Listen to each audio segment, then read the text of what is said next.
The corruption comes when you start mixing gangsters with child molesters and purposely setting them up. We were staged inside of the visiting with the 40 millimeters while we got 20 gangsters, 10 on this side, 10 on this side, and walked them into the building knowing that they were gonna all fight.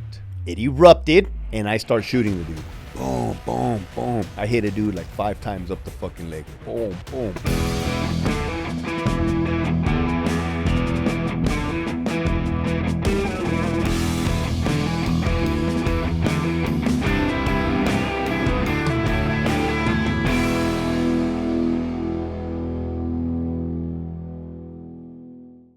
You ready?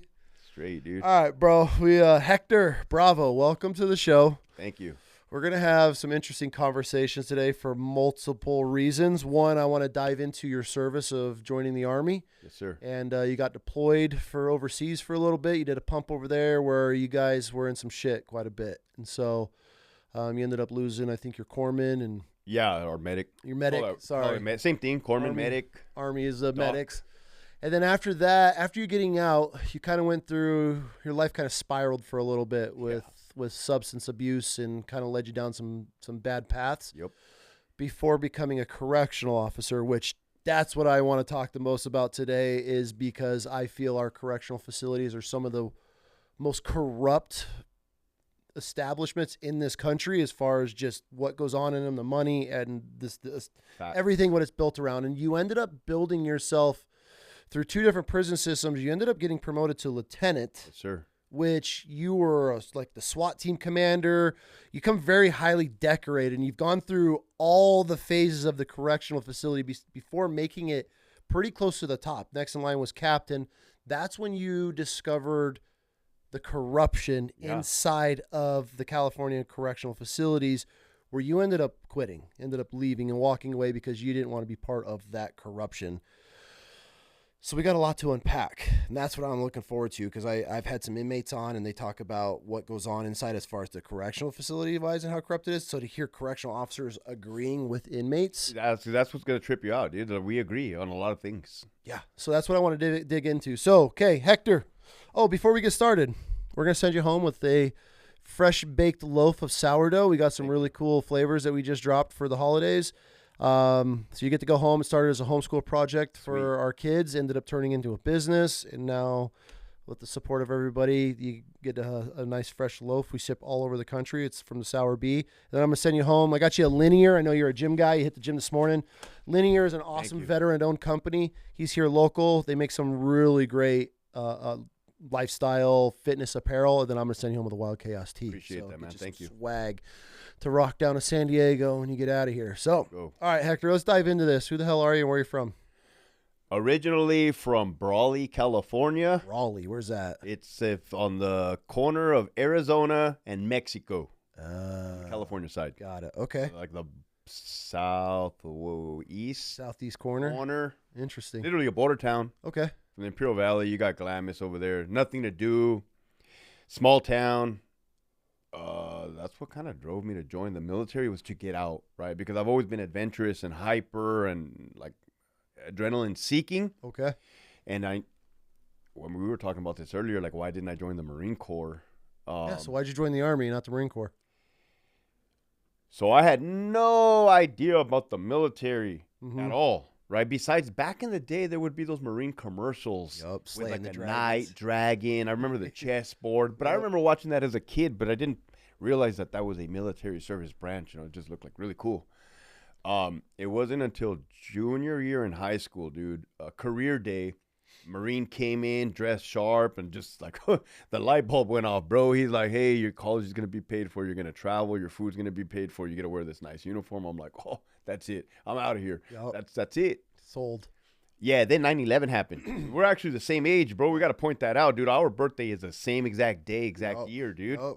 That's not a coincidence, man. No. So 9/11 happened. I'm like, oh, I'm definitely joining now, right? Like, this is without a doubt. Yep.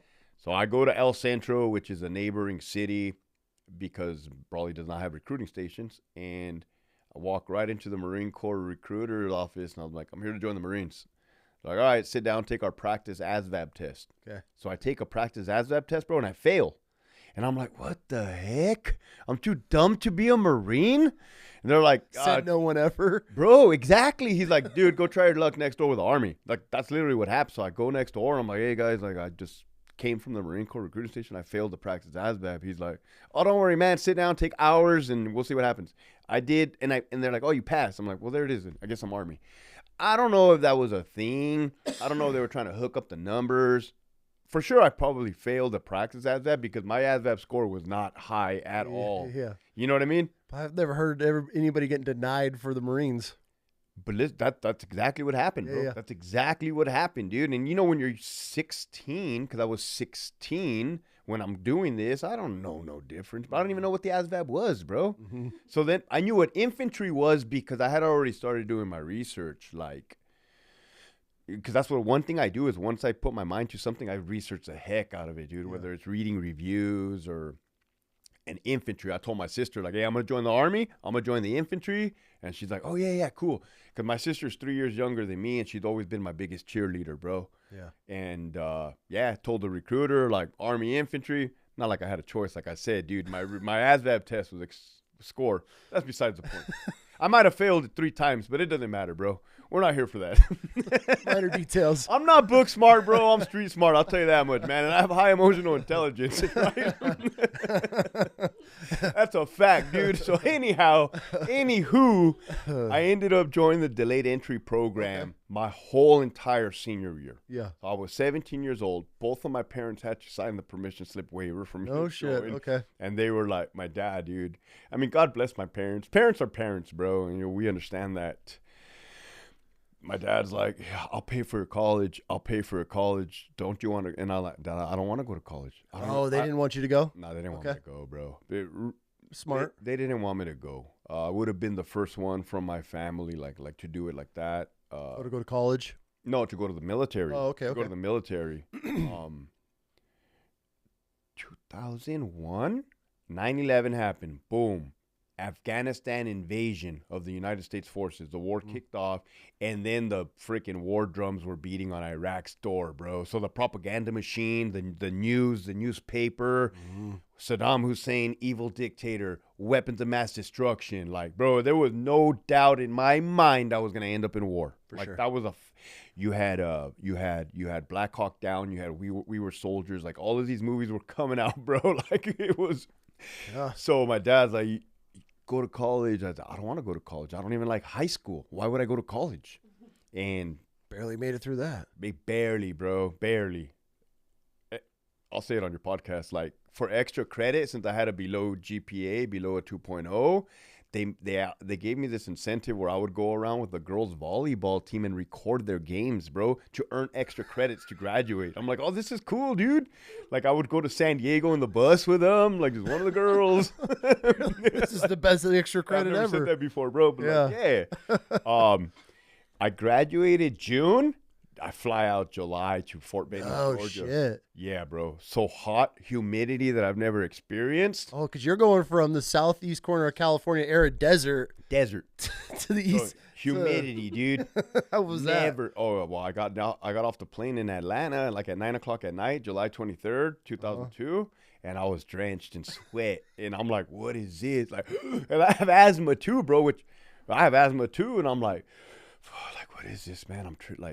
And then when it comes to the Army, we have this thing called reception that I had no idea about, 30th AG reception. So you don't get off and people don't immediately start yelling at you, which weirded me out big time, bro.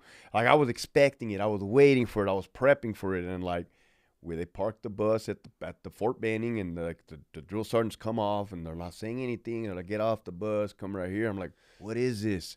Like, is this a setup? But it's 30th AG reception. So it doesn't matter how long you're there because it varies. Okay. That's where they shave your head. That's where they issue your BDUs. That's where they issue your boots, your 12 shots, your vaccine. And you're not getting screamed at this whole entire time? Screamed at, bro. What? Yes, it was very eerie, weird. Okay. But, and you realize soon you don't want to be there long, right? You don't want to be there at all, right? You want to get it over with to the basic training. That's when you do your SGLI, your what is it, life insurance if you get killed in action. Yep. And so luckily, thankfully, I was only there for maybe a week, dude, maybe a week and a half. And then the day came where they march you down to your training area, your battalion. Mine was Alpha 254, Hell's Kitchen. Okay. And it was on and cracking, bro. How long were you there before it popped off? A week and a half. Okay. Damn. In really? reception. Yeah, bro. Fuck, So bro. like, think of it like as in processing. See, I'm a Paris Island Marine. The second you cross that bridge, That's what I expected, bro. you're done. I would assume, that did. It's a weird surprise that in the Army that did not happen in 02. Ours actually starts in the airport. Yeah, ours did not. See, I remember getting off the plane and I'm like this little idiot kid, and I got my little manila envelope. Yeah. Dude, you just get snatched up. That's the first time I had to do nut to butt. They're screaming at us, and I'm some kid standing with my head on the back, my nose on the back of a dude's face or his head, nut to butt. I got a guy on mine, and I'm like, what the fuck did I just sign myself up for? But so you can see how it would be weird to not get that immediately. Yeah. You're like, dude, why aren't you yelling at me? Like, whoa. Okay. But once we got to the area, they had the 5-ton or the deuce and a half with our those bags, the sea bags. I don't know what I don't know, the big green duffel bags. Sea bags, yeah. Get them all, get it. And then that's when they start giving you the unrealistic expectations. Times. Which I've come to realize, bro, that makes you superhuman. That makes you superhuman, bro. Because if you can't accomplish the impossible, then that just sets the threshold for perfection. Oh, okay. Right? Because they're like, hey, you have 10 seconds to get all these duffel bags. 10, 3, 2, 1. Yeah. 10, 3, 2, 1. Yeah. Dude skipped like 6 numbers. Uh-huh. And right, but when I was doing push-ups, in my head, I'm like, yes. I was scrawny, dude. I was scrawny, bro. I graduated weighing 121 pounds. Yeah, that's little. I was scrawny. I had to eat a banana at MEPS to make weight to get in, 122. So what? I needed discipline, bro. I needed discipline. I was already drinking alcohol at the age of 15. I had already moved out of my parents' home my whole entire senior year of high school. I was living with my friend Jason and drinking alcohol and ditching, and I wasn't committing crimes, right? But I was just fucking off. Yeah. So in the military, we'll straighten that out real quick. Correct. Yep. So you get to your battalion and all shit. Okay. So what's Army boot camp like? Okay. Basic training. You guys call it. Yeah. It's called basic training for the Army. Yep. It is okay. I love generations. I love eras. I love to be able to identify. I think to me that was a unique time frame. Our drill sergeants were Gulf War. Yeah. Combat veterans, Panama. Okay. And again, bro, if you're new to the military, you don't know what the CIB, combat infantry badge is. You don't know what a combat patch is. No. You probably don't even know what airborne wings are. So I didn't know what any of that stuff was, bro. I'm just from Brawley, dude. 17-year-old skinny kid. But I could tell that these men were of a different caliber, dude. Like, these men were no nonsense type of dude. Drill Sergeant Furbish, bro. He looked like Popeye. Probably like your size, dude. Massive. Older, meaner looking guy with a big old dip, bro. The dip the size of this sourdough. Like, there is no doubt, bro, that he would beat the shit out of you if you just fucking did something wrong, dude. Yeah. And they were putting hands on you back in 02. For sure. For sure. Right? For sure. Which is fine. Yeah. Which is welcomed in that community. Wings them out. Correct. So, leadership.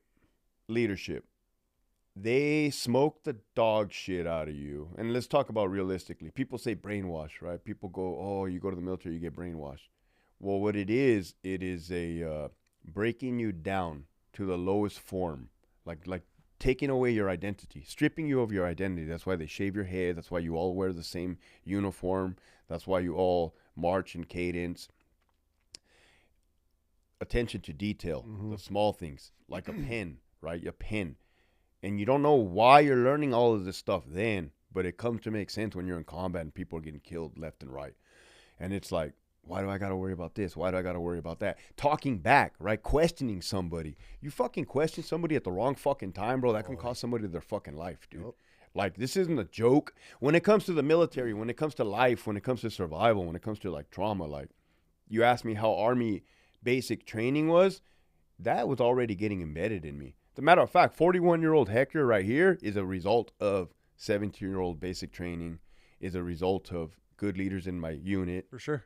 That's the only, and my father, right? I don't give him enough credit for establishing that foundation and cultural like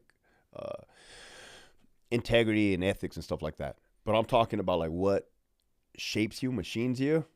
But then again, bro, they were telling you you're a killer. Like, hey, you're a killer. You're a killer. You're a killer. You're gonna go. You're gonna kill. Like they were using those words, and I had a hard time. Like, I was a skater, bro. Oh yeah. I was a hard time. Like, oh fuck, am I a killer? I'm not really a killer. Is that a weird transition then? Hearing that, going from just being a skater kid.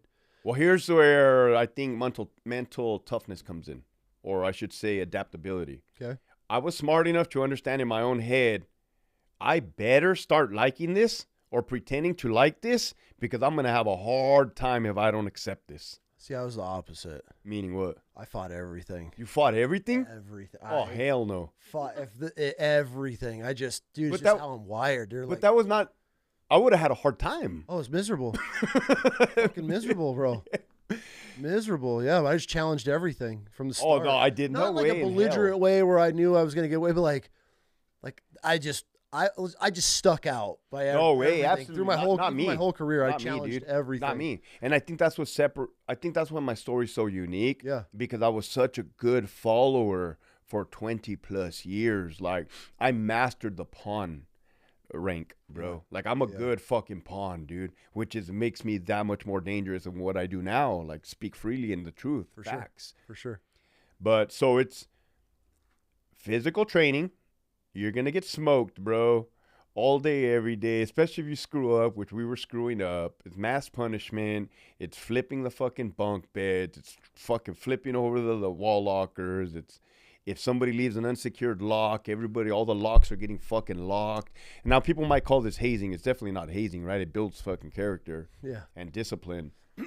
Which is why you should secure your shit and accountability. Oh, God, yes. Right? Because, I mean, if we don't have accountability, then we might just leave behind fucking Humvees and helicopters for the Afghanistan Taliban to take over and shit like a couple years. Uh-huh. So there was fights amongst the troops. I was just going to ask. Yeah, did you guys, for sure. You guys 100%. Check anybody? So in Marine boot camp, you screw up, like you're going to get checked at night. Blanket party. Okay. Do you guys do that in the Army? Yeah. Well, back then, yes. Yeah. Yeah, people got fucked up. I never got fucked up. I probably should have gotten fucked up, right? I think everybody's just trying to. So many people from so many different places. Fucking Chicago, Hazard, Kentucky, New York, Florida, me from Cali. It's like, dude, we're young, we're dumb. Yeah, people were stupid as fuck. Like, yeah, you're going to fight. I've seen some fucking stupid shit. Like, basic training and boot camp are so fascinating to me. I would like to watch them now as, being mature, because I feel like the social experiment that goes on, because you just saying your rack mate, like my rack mate is from Orlando, Florida. Here I am from upstate New York. So you got guys from all over, all different walks of life. You got gangbangers, you got hillbillies, you got racist motherfuckers, but they're cool. Like towards the end, they're like, dude, I never met a Mexican before. I'm like, this is me, bro.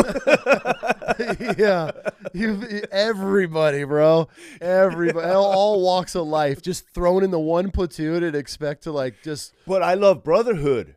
That's where I learned brotherhood, right? And you think back to like Spartans and 300, and you think about brotherhood, and you think about us being primal. Yeah, this is why I function the way I function, bro. And like you operate the same way. It's a small core group of fucking warriors, dude. In reality. Now, is every motherfucker that joins the military a warrior? Absolutely not, bro. But that is like the beginning phases. For sure. So after boot camp, where do you go? I go to Germany, dude. I laugh because it was negative 20 degrees when I landed on December 8, 2002. I have all these dates engraved in my brain, bro. And my mom's like, Hector, take a sweater, take a jacket. I'm like, I'm not taking a sweater. I'm not taking a jacket. It was freezing, bro. So you go from southeast corner of California to Atlanta, Georgia for training straight to Germany? Yeah. What was that transition? It got real on the airplane ride to Germany. I got that fucking lump in my throat, dude. Like, we're going to war. Like, I'm going to war. Like, dude, is this what? And this is me completing basic training. Yeah. I'm like, fuck, dude, what the heck am I doing? Right. Like, right. It's like, and then my pop's eyes got kind of watery at the airport. My sister was bawling like hysterically. My mom was crying hysterically. Like back then there was no cell phones. Back then there was no FaceTime. Yeah. Back then there was barely old school email. Definitely calling cards. You got to use the payphone to use the calling cards. Yep. So there wasn't this fast form of communication. Or letters. Snail mail, handwritten letters, of course. That's what it was. So I touched down in Germany, and I run straight from the airport, bro, across the parking lot to a PX. And I buy like a $300 jacket, like a cold weather jacket, winter civilian. And I remember being so proud of myself, bro, because like I had earned money in boot camp, because you're saving money in basic training. I earned money. I'm a man in my head. I'm making a living, and I bought myself my first big expensive like purchase. Put that on, dude. And then they bus us to Ledward Barracks in Schweinfurt, Germany. Yeah. Right. So like we look on the board, we see where we're going. 1st Infantry Division, says my last name. And as soon as they bus us into this classroom, dude, we get off. There's like school desk. There's probably I don't know if he was like a E4 or like a E5 in the front. He's like, hey, if you guys are going to 118 Infantry or 126 Infantry, you're going to Iraq. And everybody just put their head down, dude. Like it just got like, oh yeah, it just got so real, dude. Like you're going to Iraq, and we're like, the heck, like, kind of put our heads up. And this was December 8th, 2002. The war in Iraq did not start till March 2003. So then we get on a van. I remember we drove by a Popeyes. We go to Con Barracks, and there was 2 specialists. Specialist Stewart, a white guy, and Specialist Allen, a black guy. He would later on get killed in Iraq. I got his name tattooed on my back, Allen. They were the first 2 soldiers of our unit to meet us. Okay. And we got there at midnight. They said, hey, at 0400 hours, be in PT clothes. You got PT. We're like, what the fuck? 4 hours, bro? Yeah. We just flew like 16 hours. We're like, fuck, dude, we got like a fucking alarm. One of the dudes had an alarm clock between the 4 of us. So the 4 of us went to the unit. Yeah. We're like, dude, wake us up at 4. Cool, fucking, bro. Dude, shorts, T-shirt, -10, -15, bro. Nipples are all hard, bro. Chapped, like freezing, like, dude. And then we go on a 12-mile run. No. Like, I'm not joking. You know how people like to tell war stories? Like, oh, I ran uphill in like negative weather. Like, dude, the tempo was hardcore. Here's why. There was a sergeant. I can't think of his name right now. He was trying to go to Special Forces, like, selection. Okay. Sergeant Long, white dude. And this dude, since he was training to go to Special Forces, bro, he was like actually leading our PT. So he was take us on these ridiculous runs. Yeah. Looking back in hindsight, yeah, that tempo was turned up, bro. Our training was turned up, but it would pay off when we go to Iraq. For right? sure. Which is hard to see at that time as a young kid. Correct. It's just pure chaos, but the leadership knows the severity of it. Hey, we got to get these troops combat effective immediately, but I don't feel the military usually does a good job of relaying that. It's just, I don't think it's their job to relay it. That portion, right? You just need to know tempo. basis. Yeah, it's just, here's the tempo. We got to spin these guys up now, which could be absolute hell for troops. And bravado and machismo, like you don't want to look like the bitch, bro. You don't want to be the weakest person in the platoon. No. But I was gonna say something right now about leadership, man. I had the best freaking leaders, dude. Did you? The freaking best. What made them good leaders? Oh God, bro. The fact that they would eventually go on and get killed in Iraq, like even if they had not gotten that just confirmed what I already knew. Yeah. Like these solid, like what made them good leaders, bro? Like the 101, bro. Like if you got in trouble, like they'll take the hit for you, but then they'll like beat your ass on the side. Sure. if you did something good, like, he'll let you take the praise, right? If you do something bad, they'll take the hit. Just basic leadership, bro. Like standing in front of the bus for your troops instead of throwing them under the bus, like teaching them, mentoring them, interacting with them, getting to know, like, hey, like making you feel like a person. Yeah. Not just like a number, or not just like, bro, as a good leader, man, you'll go to the gates of hell with these fucking dudes. I don't give a fuck, bro. We'll outnumbered, outgunned, like, that's a no-brainer. No-brainer. So there was Hector Leja, Staff Sergeant Hector Leja. He would eventually get shot in the head. I got him tattooed on my back. It was like Douglas Groupthink. He lived. That dude's a fucking badass mother. Dude, these motherfucking dudes were badass motherfuckers, bro. These were all your seniors. Yes. Okay. E5s, E6. Becker would eventually get killed in Iraq. Dude, fuck, bro. There was so many fucking good leaders, dude. How long were you in Germany for? It seemed like 2 years or a year and a half. Okay. So when I touched down in Germany, to the time I deployed to Iraq, had to have been a year and... Well, I'm not good at math, bro. I'll just tell you the dates. I landed in December 8, 2003. I deployed to Iraq in February 2004. Okay. What is that? A year and a couple months? Yeah, a year and 2 months or whatever. Now, that exact time frame, we were training 20-hour days. Weapons, we would put the weapons away like at 2,300 hours, bro, 11 o'clock at night, and weapons draw 0304. And it was just like combat drills. I mean, the basic move to contact, react to ambush, live fire ranges, mount training. Because mount training, we were transitioning from that time frame. When I went to basic training in Georgia, we were learning how to fight in the woods, like Vietnam. Yeah. We had a small training of mount training, military urban terrain, CQB. Germany had a little bit more CQB training. Okay. Then you start to realize, fuck, dude, we're going into an urban environment. This is, again, you're young, so you don't know. But that's why it's a young man's game, bro, because when you're dumb and 18 years old, you fall for anything. You could sleep in the snow with no problem. You can, like, have 22-hour day training days, no problem. Like, get punched in your fucking nose by your platoon sergeant. He punched me on the nose on the range, bro. How'd you get punched? We got a brand new platoon sergeant prior to deploying. Okay. Sergeant Golick. He's a good dude, right? Psychotic, like, he's a fucking psychopath. Okay. For sure. German descent. Okay. Fucking psychopath, bro. Okay. He had just came from being a drill sergeant at Fort Benning, Georgia. The worst. Exactly. The worst. Yeah, anybody off the drill field is the worst. Exactly, okay. Bro. Right. So we're in Grafenwöhr training in Germany, and he's like, hey, what's the hand and arm signal for file? So I go like this, right? Middle finger. That was the fucking hand and arm signal for file. He walks up to me. Boom! Oh, fuck, dude. My eyes fucking watered. Like, dude, I was crying. I'm not going to lie, bro. I'm not going to lie. I was crying like a bitch. Not weeping, not bawling, but I was fucking pissed, bro. Fucking bleeding.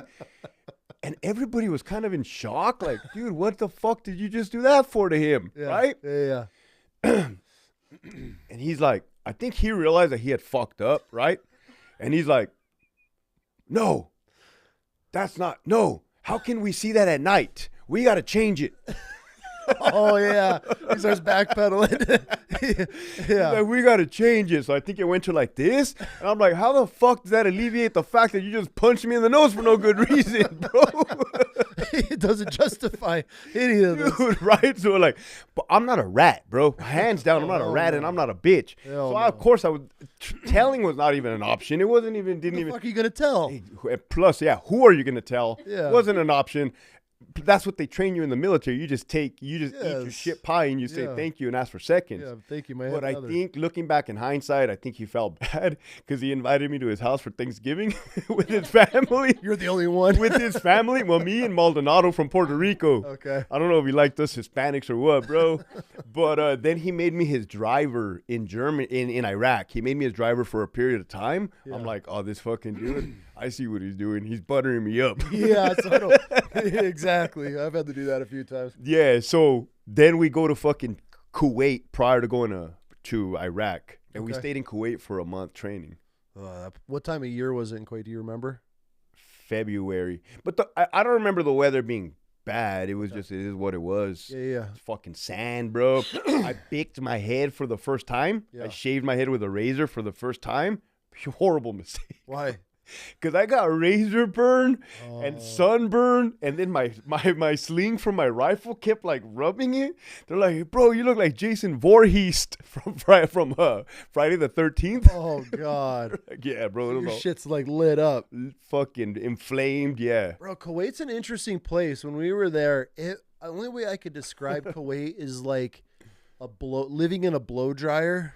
It was just the hottest air 24/7, and how bright it was. Every time you'd walk out, dude, it was blinding of how bright. I don't know if it was the sand. I remember the sunsets or sunrises were beautiful, like to a whole level I had never seen before. Yep. Same with Afghan. Afghan had some of the most beautiful sunrises and sunsets. Yeah.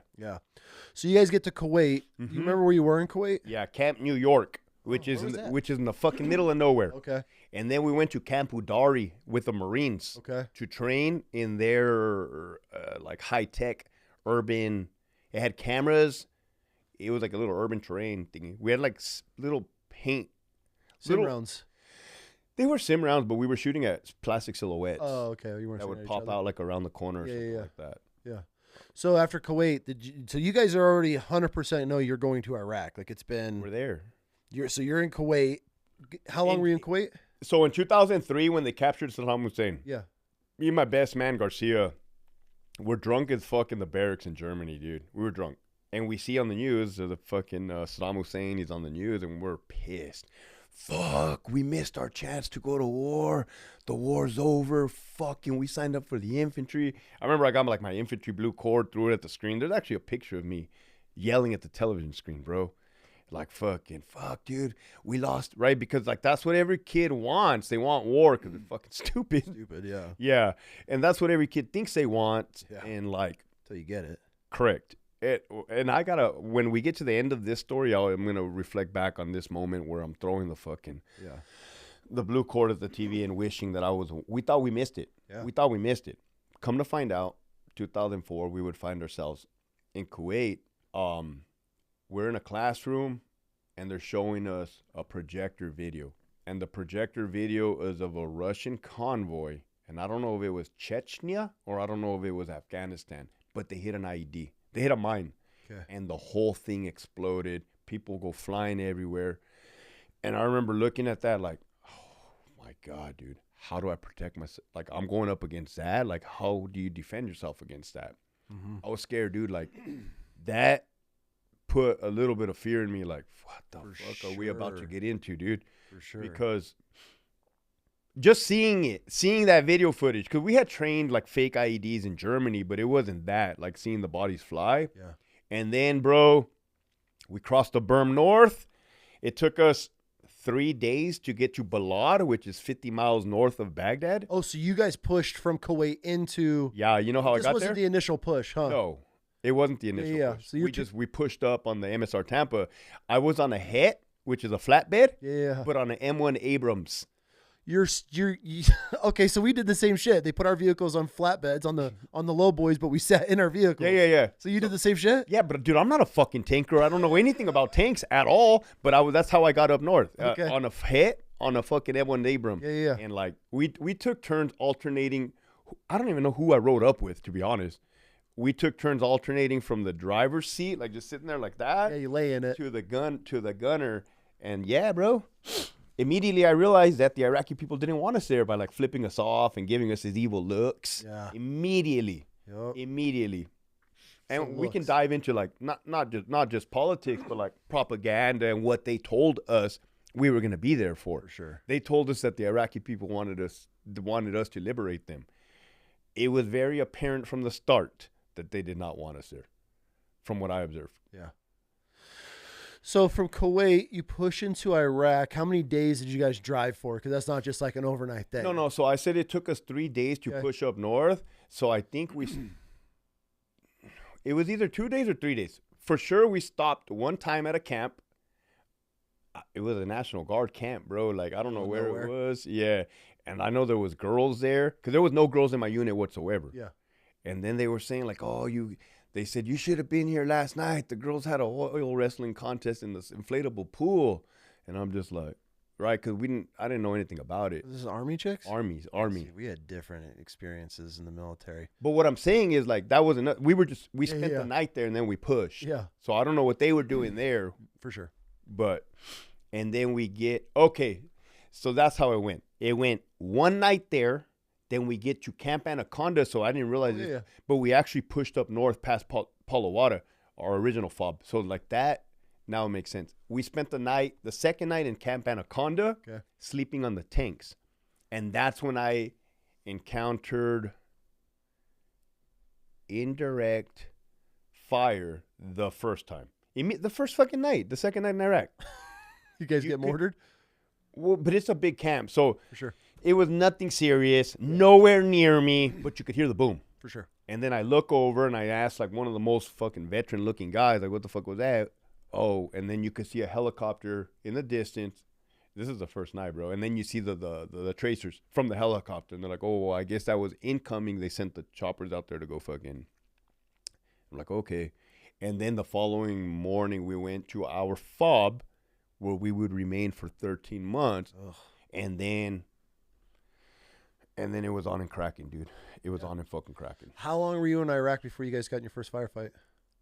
There wasn't like sustained firefights in my area at my time, bro. It was, dude, it was a lot of IEDs, roadside bombs, 155 artillery rounds, 2 155 artillery rounds.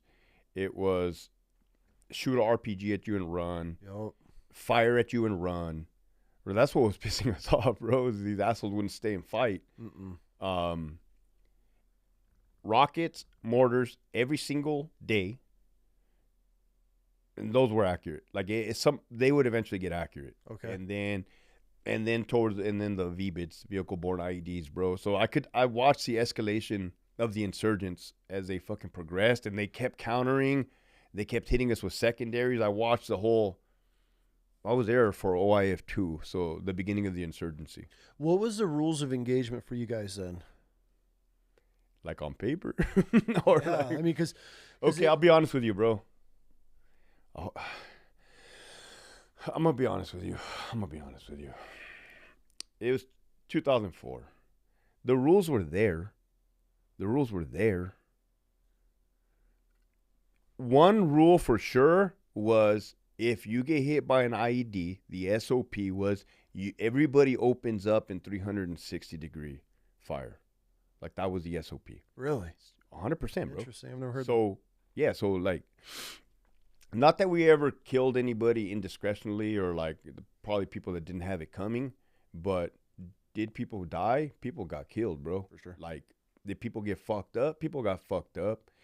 Was it the people that were responsible for attacking us? I fucking have no idea, bro. That place they weren't fucking fighting us heads up. Mm-hmm. Were they investigating into, like, there was a process, right? If you shoot somebody, there was a fucking process for that. Yeah. You got to fucking do the, whatever that form was, like the whole. The after action for it? Yeah, well, you got to, it's like a record thing, like fucking. So if you guys are getting hit with IEDs, mortars, all the shit, so that was kind of your guys' scenario. Did you ever have any close calls? Did you almost get blown up? I got hit by an IED May 12th, 2004. Motherfucking bomb blew up like right next to me. It was 2 155 artillery rounds. Really? 100%. And I was in a 998 vehicle, which is a supply Humvee, not the up-armored 114 vehicles.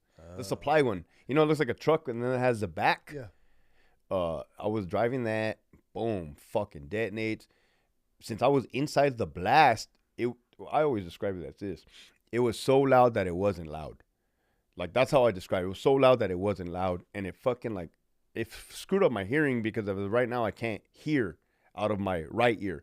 And I say it's my right ear because I had Sergeant Zaragoza, former Marine, as my TC. And I had my MP3 player in my left ear listening to music, listening to Sugar Cult, Pretty Girl. I remember, bro, like, Pretty Girl. And I'm like, look, I'm like, what the fuck was that? I said, did we get a flat tire? That's what I said. Did we get a flat tire? And then the whole cab starts filling up with like black smoke, dust, and then it's like, and then it's like slow motion, and it's like, dude, we just got hit, bro, because we had just gotten February, March, April, May. I've been in country for 2 months. Okay. The day prior, my platoon got hit. Same exact fucking spot. Same exact spot. Checkpoint 27. Okay. So we were out on patrol. I say, Sergeant Z, tell me where the platoon where they got hit yesterday. Boom! Soon as he said that, fucking blew. I look to the back because Waylon, he's from Oregon. He was on the 240. I don't see Waylon. I'm like, fuck, Waylon. I'm fucking coasting, bro, because I'm driving.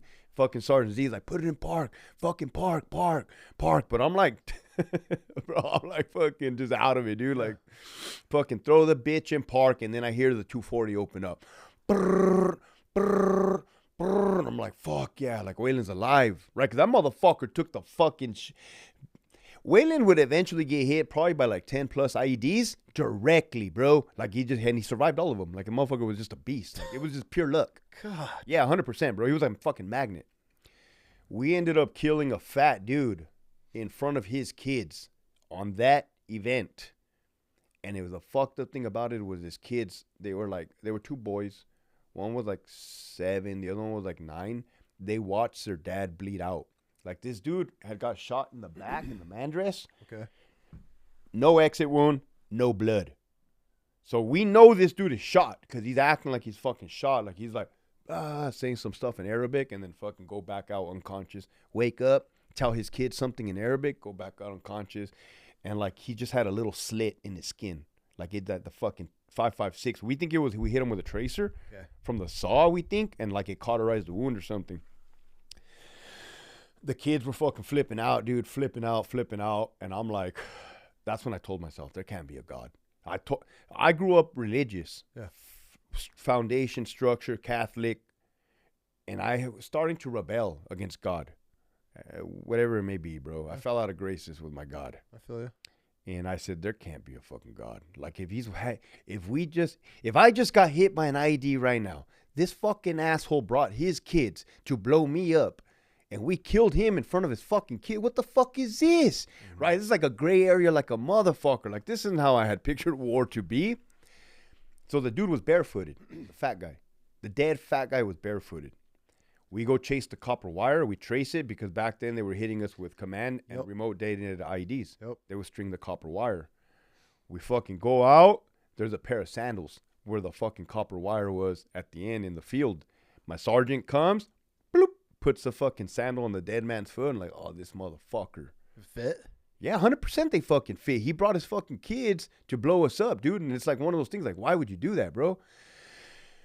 I remember I smoked a cigarette and I remember feeling my grandmother's presence. Like she has passed away. I just went like, dude, was that like a guardian angel? Like, what was that, right? And you asked, like, have I ever come close to getting blown up?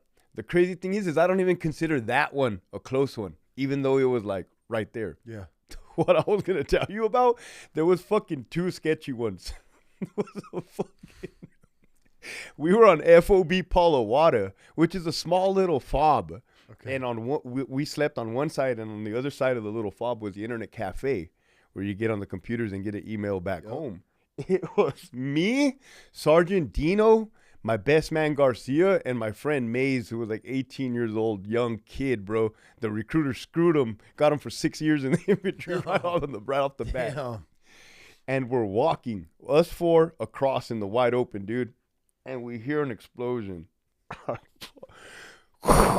Trust me, bro. We had been in country long enough to know the difference between incoming and outgoing. Oh, for sure. For sure. I'm like, fuck, incoming, right? It was there, bro. It was there. And I'm like, fuck, incoming. And then my best man goes, nah, it's outgoing. I'm like, outgoing, bro, there's nothing there. Like, there's no Paladin, there's no 155, there's no 120. And then, like, another one.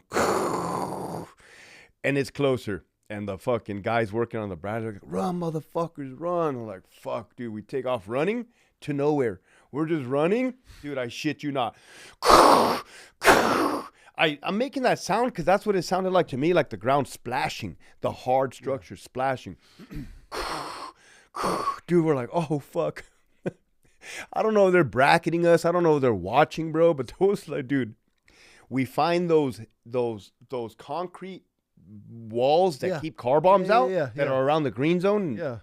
But they're stacked, laying down. They're stacked. They're not, like, upright. Somehow, some way, like this little tiny hole right here, 4 big-ass men cram into there. Dude, that's when it started. Like, that's when it started. Like, on us, bro. On us. Like, these are, what were they? 120 rockets, bro? These were 120? And, dude, oh, man. You could smell the black smoke. Like, dude, it's not that I felt like I was going to die. At that point, nobody gave a fuck. Whether they lived or they died, they didn't give a fuck, bro. Trust me. And that was hard to trick your mind into accepting death. And we start laughing, dude. We're laughing, bro. Like, and it's just like, and we're like, fuck, dude. Eventually it stopped. Yep. Like after, I don't know, man. I don't know. In that barrage, there was probably between 7 and between 9. And then they fucking started there and they fucking, and then we waited. And we waited like 2-3 minutes and was like, let's go back. Like, let's go back. We think it stopped. Fucking take off running back.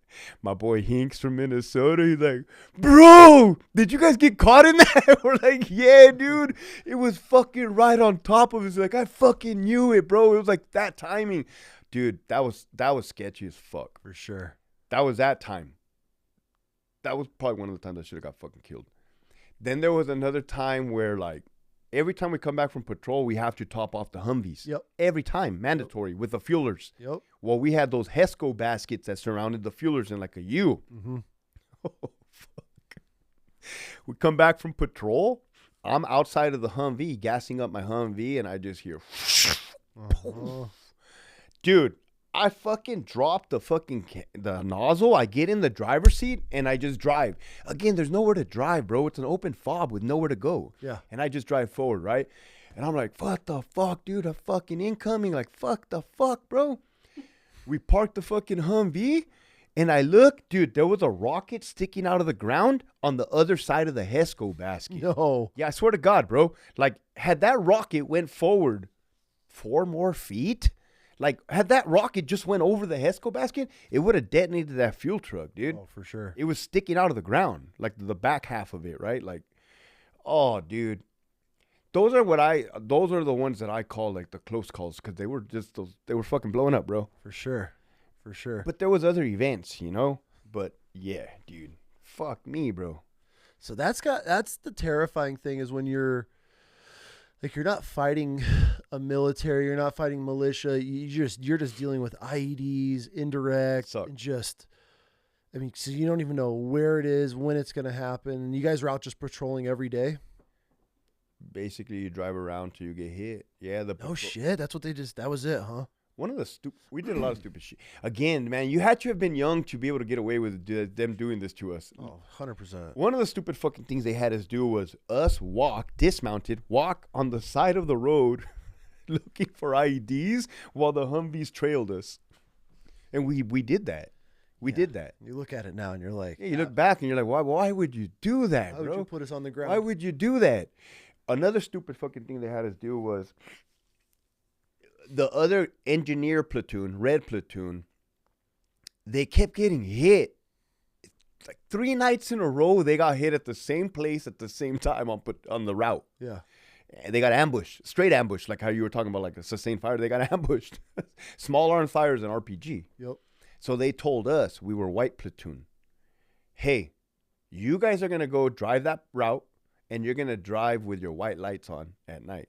We always drove the whole night, the whole year. We drove with our nods and blacked out. For sure. But they told us you're gonna drive with your lights on, and when you get hit, you're gonna kill them. So my sergeant's like, "Hey, Farrell, that's my last name. The one that was a Marine, Sergeant Zaragoza. Yeah. What would your parents say if they knew they were using you as bait right now?" I'm like, dude, when you put it that way, that kind of fucking sucks. So I'm driving the Humvee like this, bro, like scared as fuck, cause they just Dude, that was like dumb as fuck. Like, yeah. I don't like Suicide mission. I don't like the idea that we had to drive with the lights on, bro. We could have just sure. did the same thing with the lights off, bro. Yeah. Like, you know what I mean? But I guess we were trying. Thank God they didn't hit us. But that was just dumb shit that we were doing. Yeah, bro. Dumb shit. You look back, it's like, why? Like, what would be the point of that? They weren't. Our leadership was good, bro. Yeah. They weren't. Those dumb decisions were coming from the top. But even then, dude, let me see. What would be a good one to tell you? One time, we drove from Balad, the middle of Iraq, all the way up to Mosul, Camp Spiker, all the way up north. And I did not have a windshield in my front of my Humvee because it had already gotten blown out by an IED. And I was driving with the first sergeant of the tankers. I forgot to mention that as prior to deploying to Iraq, they pulled my infantry platoon and attached us to a whole entire tanker unit. Interesting. Yeah. Okay. So what they did was they made up a unit of a platoon of infantry, a platoon of combat engineers, a platoon of National Guard, and a platoon of tankers to make up a company. Okay. So we were being used like the redheaded stepchild, us and the engineers. And then they would eventually lose a soldier the first month we were in country. Yeah. And then we would lose their platoon sergeant, Sergeant First Class Joselito Villanueva, who I also have tattooed on my back, who was there when my friend got killed, Edgar Daclon. So, like, things started to get real fast, right? Like it sucked when the Americans, when we started to die. Like, other motherfuckers were getting fucked up too, but the way we looked at it, they're Iraqis, so it doesn't fucking matter. Yeah. Until you guys get hit. And then it became real, bro. I mean, we could talk about that incident. Yeah. Oh, yeah. You're cool with it? When my friend got killed, because it's important, because that shaped me who I am today, dude. Okay. That changed me as a man. So walk me through the day that your boy got killed. September 10, 2004. Okay. Happens to fall on my mom's birthday. Oh. September 10, 2004. Edgar Daclon, Filipino from Torrance, was our medic. That morning, we were QRF, right? Because we had discussed you're either patrolling, you're either QRF, or you're either pulling guard on the can. It rotates every other day. Every day it rotates. We were QRF. So they wake up. They're like, "Hey, get up! We got incoming. We got to go to the point of origin, the POO." We had a satellite that would track the trajectory of the incoming mortar round and give us the exact grid coordinates for where they launched it. Yep. We knew this was going to happen, bro. We knew it was just a matter of time before they set us up because it was we did the same shit every time. Oh, so you guys are building a pattern? The pattern was built. Oh, okay. The pattern was built, bro. Okay.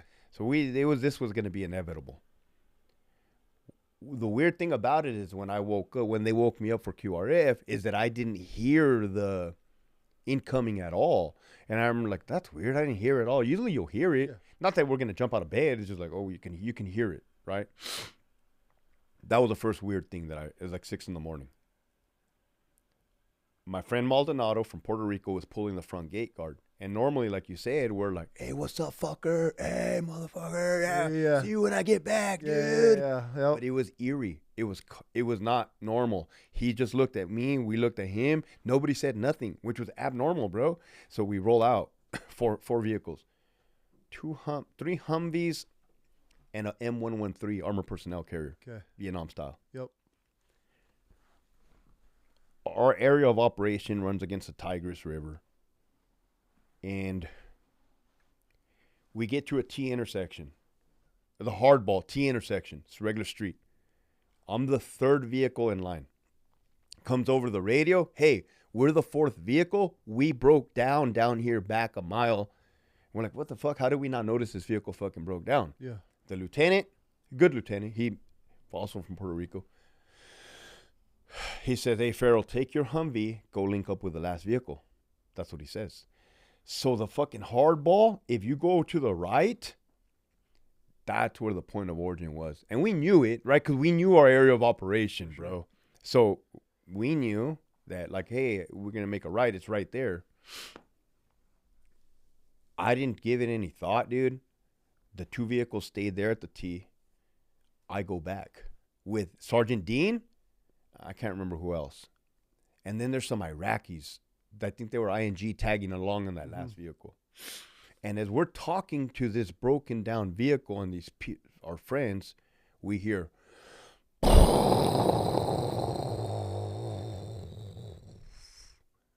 like a fucking explosion with that rumbled long. And we kind of just stopped and we're like, what the fuck was that? And then to me sounded like AK fire, but I don't think it was AK fire because there wasn't no like. And then you hear the fucking our weapon system. I'm like, oh fuck, hey, they got hit. They fucking went forward. Let's go. Like, this is me saying it I was an E4, bro. Yeah. Telling the sergeant, like, Dean, let's go. Let's fucking go, dude. They went, right? Because they fucking went ahead. Fuck, let's go. So, like, it fucking seemed like forever, bro, but it probably only like 10 seconds. Like, okay, let's load in the Humvee. Yeah. Let's go. I know a fucking shortcut through a canal road, through a dirt to get exactly to where they're at, which I take. And I see the Humvee parked. And I fucking put my shit in park and I jump out. And as soon as I jump out, bro, Sergeant Eggert, he comes up straight to me. They killed Doc. And I'm like, what? What do you mean they killed Doc? He's like, look, he's right over there. Look, he's killed Doc. And I look, dude, to my right.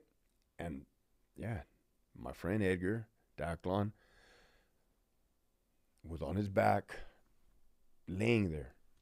And, dude, I remember my world, bro, and this fucking changed me forever, dude. Like, people probably wonder why am I fucking such a grumpy son of a bitch, or why am I no-nonsense type of fucking guy. It's because, like, I fucking run over there. Like, first of all, my world went, bro, like tunnel vision.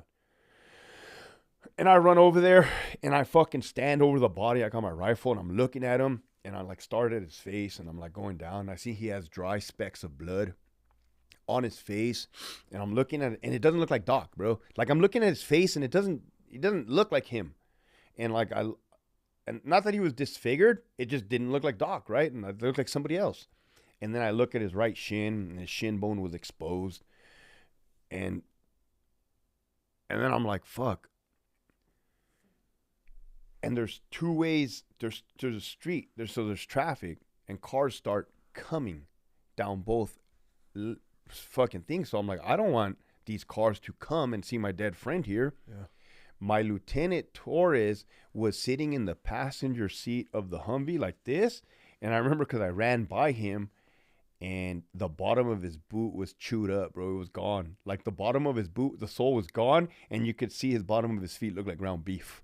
So he took shrapnel directly to the bottom of his fucking feet. Like, I don't know if the blast knocked his ass over and just fucked his shit up. And then Hinks is bandaging up O'Neill. O'Neill had his back to the IED. It was surface leveled IED. So they just put a mound of dirt over it. Yeah.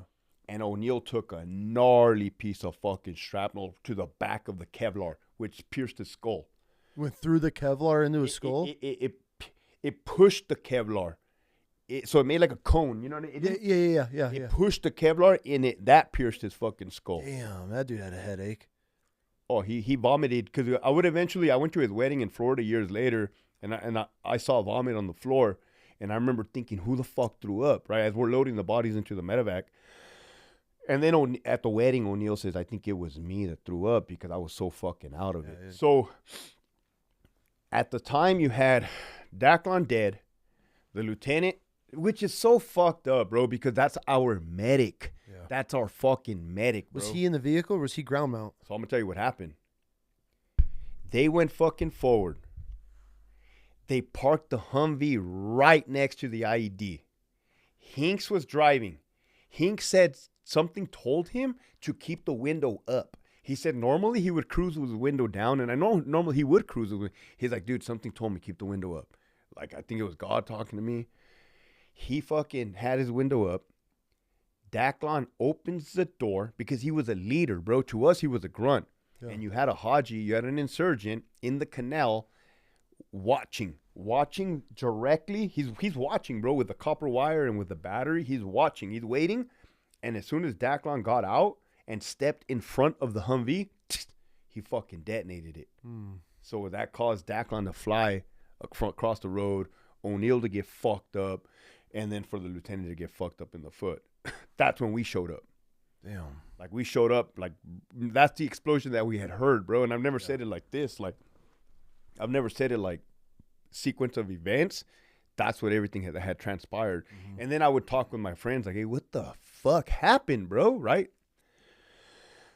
So I see the fucking cars, dude. I don't want them to come. I'm pissed. And I start shooting warning shots at one of the cars. One of the fucking cars turns around immediately and does a U-turn with the Opel, turns around and drives away. Then I see a white truck. I shoot the same exact warning shots over the truck. Truck's still coming. Like, what the fuck? I shoot at the ground.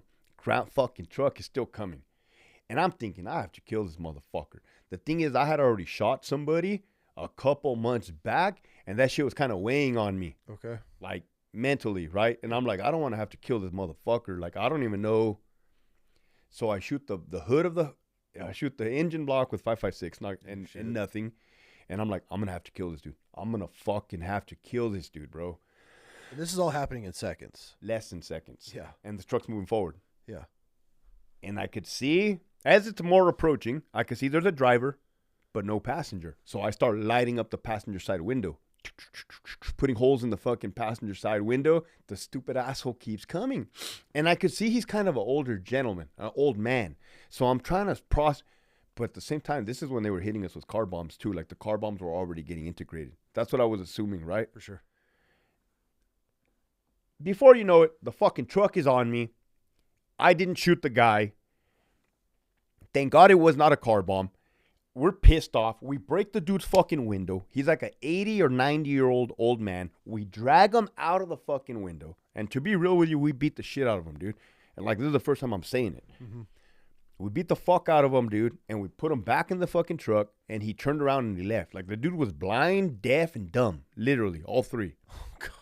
And he fucking goes on his merry way. Oh, God. Meanwhile, you still have my friend dead on the fucking road. O'Neal fucking getting bandaged. And, bro, like it seemed like we were just, like, out there. Mm-hmm. And somehow, some way, Weeks shows up fast. Like, I don't know, Weeks was probably already there, but Weeks links up with me. And I say, like, Weeks, let's go follow the wire, right? Because, like, literally, this is all we have right here, right now. Like, all right, let's go follow the wire. So we fucking follow the copper wire to the motherfucking end of the thing. Right on the Tigris, we look, the dude detonated it, and he ran down the Tigris into the village. We would drop two 500-pound bombs on that village, like, the following day, bro. No just to fucking, like, you know what I mean? Like, say fuck you for killing our friend. Yeah. Well, the Air Force did it, but we called it in. Yeah. Well, the Air Force handled all that shit. I don't think we were calling in bombs like that. So, by then, me and Weeks are walking back. The reinforcements came, dude. Like, because we were only 3 miles from the FOB, 2 miles from the FOB. The tankers showed up, like the higher ranking, like tankers. And this is a fucked up part, bro. This is where Joselito Villanueva, the Filipino E7 Sergeant First Class, the platoon sergeant for the 9E. He was a very nice man, bro. We went to R&R together. Okay. We went to R&R together. We were in Kuwait together. We did our laundry together. He was older than me.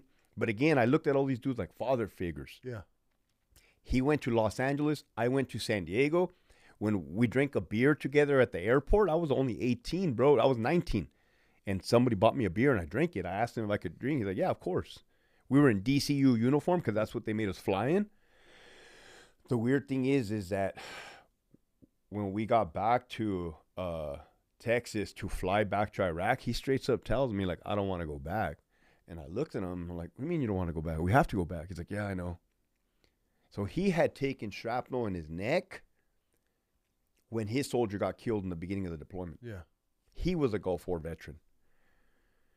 I think this dude had like a sixth sense, like something was going to happen. He meets me in the fucking field after I pop smoke for the helicopter. We're waiting for the medevacs now. We got the reinforcements. Everybody's there. And I'm standing straight up in shock, bro. Like, and I know what shock is now, looking back in hindsight. And he fucking grabs me. He's like, hey, take a knee, Farrell. You're doing good. Take a knee. You're doing real good. Like, and the helicopter's coming down. Like, I didn't even realize I was fucking standing straight up, dude. And like, I take a knee, and he calmed me, and he played that role, you know, mentor, like fucking just an amazing leader. And we go and we start loading bodies into the fucking medevac. And I look at the fucking pilot and I just give him this look like thank you, like take care of them, like fucking. And then they fly away. That was September 10, 2004. We go back to the fob, and I'm like, oh fuck, it's my mom's birthday. Fuck,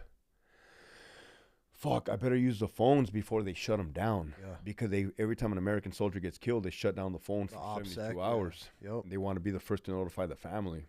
I fucking call my mom. I'm like, hey, Mom, happy birthday. Yeah, everything's cool. Like, yeah, don't worry. Like, just wanted to wish you a happy birthday. Hope everything's okay. Bye, I love you.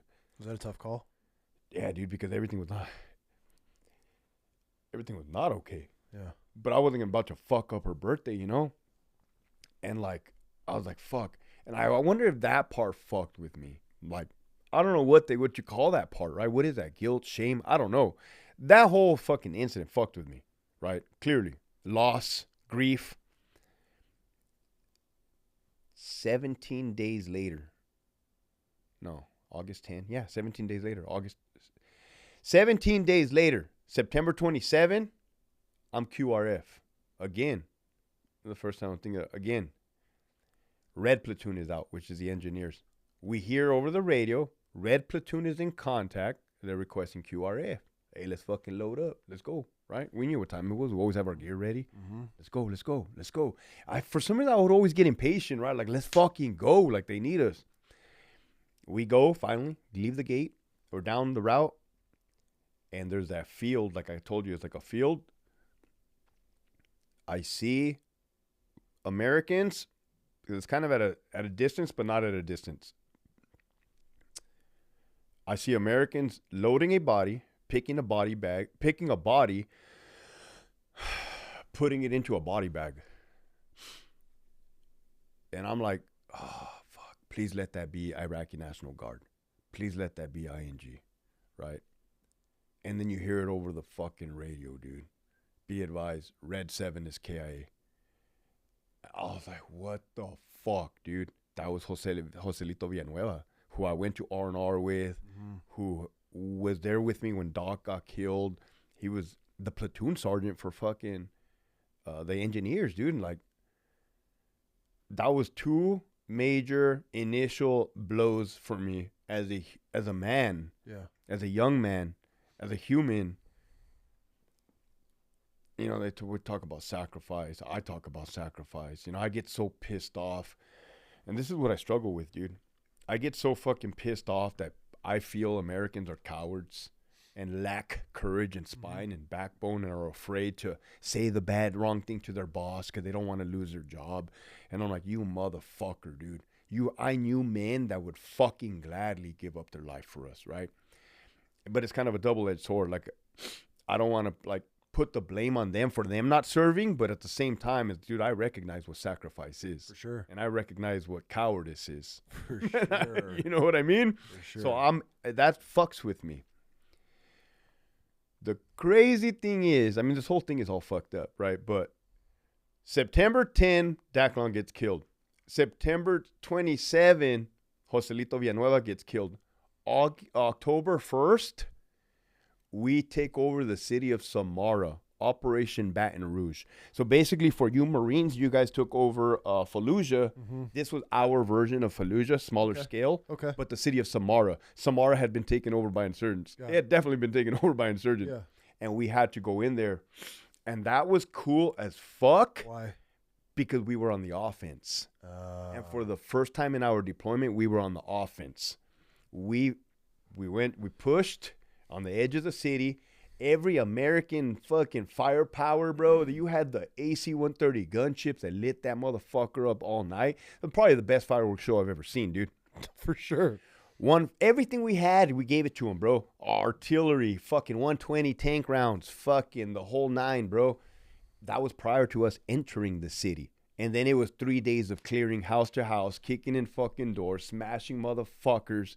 Like, dude, we knew which house the engineers had hit because they would all be on fire after we left. Yeah. They were so pissed, right? Because their platoon sergeant had just gotten killed 3 days prior. Yep. We hit that fucking city with a vengeance, bro. with a vengeance. So the briefing before we went, we were in a conference room with a table, and I asked the lieutenant, hey, sir, is there going to be people going about their daily business, like grocery shopping, putting in gas? He's like, hey, the lieutenant colonel says he wants to start this city from the ground up. We have 0% collateral damage. They've been given enough warning to get the fuck out. All right. He said, every car that you see, blow it up. It could be a V-bid.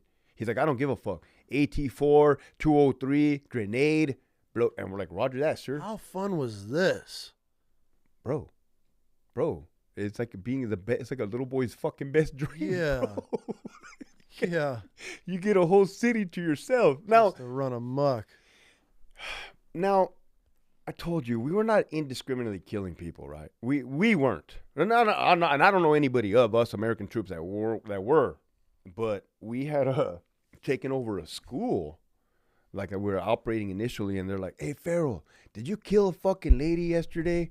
I'm like, what? No. Like, they asked me, and I fucking kind of felt disrespected that they would have. Like, no, why? They're like, 'cause there's a fucking dead lady over the wall. I'm like, there is? Like, I guess on the other side of the wall, there was a fucking dead person. Yeah. I didn't bother to go look, nor did I give a fuck, right? Like, at that point, it was nothing to it. Like, dude, it just, different time frame. For sure. Cars were on fire. Houses were on fire. Things were getting broken. People were getting fucked up. And we were finding weapon caches. We were finding bad guys. We were finding daisy-chained IEDs, bro, which is scary. Because they had rigged that whole place. That whole place was like an insurgent's playground. They had fucking shit. Like on the rooftops, they had like special RPG stashes where they can run and shoot. They had the daisy-chained IEDs, I think, were the fucking gnarly. Where you'll find multiple IEDs linked together on a fucking like dirt road on a narrow way. We found artillery rounds that had that serum gas. Okay. It's like that yellow fucking gas or whatever. Because they had started hitting us with those IEDs, but the chemical wasn't working because in order for the chemicals to work, that artillery round needs to rotate to activate the chemicals. At least that's what they told us. So the fact that it was just detonating and putting a cloud of chemicals, like poof, it wasn't being effective. Interesting. Yeah. And then we took over a mansion. So we operated out of a school. We operated out of the mansion. And we stayed there for a month. And then we went back to Balad. But that was that offense. So, yeah, like 2004. It was just a different time frame, bro. For sure. I don't think that shit's ever going to happen again. Not like that. Oh, who knows? I never thought we'd be in trench warfare, and here we are in Ukraine. True. So how many guys did you end up losing on that deployment? So on that deployment, we lost one guy KIA. Yep. With a few guys wounded, Purple Hearts. Joselito Villanueva from the next platoon over. And then when I got out of the Army, my friends kept dying. They kept deploying. My friends from my platoon were PCSing to other units and getting killed. Hector Leja, I think he went to the 25th ID. He got shot in the head by a sniper, and that's actually on YouTube, bro. When he got shot in the head, like I seen that shit. Like I seen how he got killed, and I'm like, fucking. I was at the academy to become a CO when I saw his death in 2006. Ellen, that black dude that greeted us. Yeah. He went to the 10th Mountain. He got killed. My friend Soto, he got out of the Army, re-enlisted, then went back and got killed. Oh, God. Michael Beckert, he was my initial team leader. He got fucking hit by an IED, caught on fucking fire, flown to fucking Texas, where he would eventually die of his wounds a few days later. You had Ryan Wood, who I went to basic training with. He went to 126. He died by an IED. Joseph Herndon, who I went to basic training with, he went with a 25th ID. Jeffrey King, who got wounded by an RPG, then he would come home and commit suicide. Like, it was a lot, bro. And it was fucking with me. So I started drugs and alcohol. For sure. So when you got back from Iraq, how long did you have before you were out of the Army? 3 months. 3 months. So in that 3 months, It was a blur. Yeah, because now you're doing everything. You're doing all your checkout paperwork. You're just distracted, so you never got a chance. And drinking a fifth of vodka a night plus a 12-pack of Coronas. During that period is when I started that much consumption. You guys never had any decompression coming back. You went straight into checking out to get out of the military. Well, yeah, there was that 3 months. Yeah, but during that 3 months, I mean, there's a process to get out. So it's not like you guys are even. There was a process. I was out processing. Yeah, you're out processing. So you never even processed any of the trauma that you dealt with overseas. You came back and went straight into getting out mode. But then again, 2005, bro, mental health awareness was not what mental health awareness is in 2026. Hell no. It was you stay quiet. Nobody's suffering. Everybody's cool. Everybody's good. Good. Check. All right. And in reality, that was not the case for me. For sure. And meeting a lot of men later in life, that was not the case for them. For sure. 100%. That's why I'm asking, because in your era and my early era, it was like, hey, you guys are all good. So don't say, because I remember we got to. I'm going to tell you something. Yeah. Before we left Iraq, there was a nurse.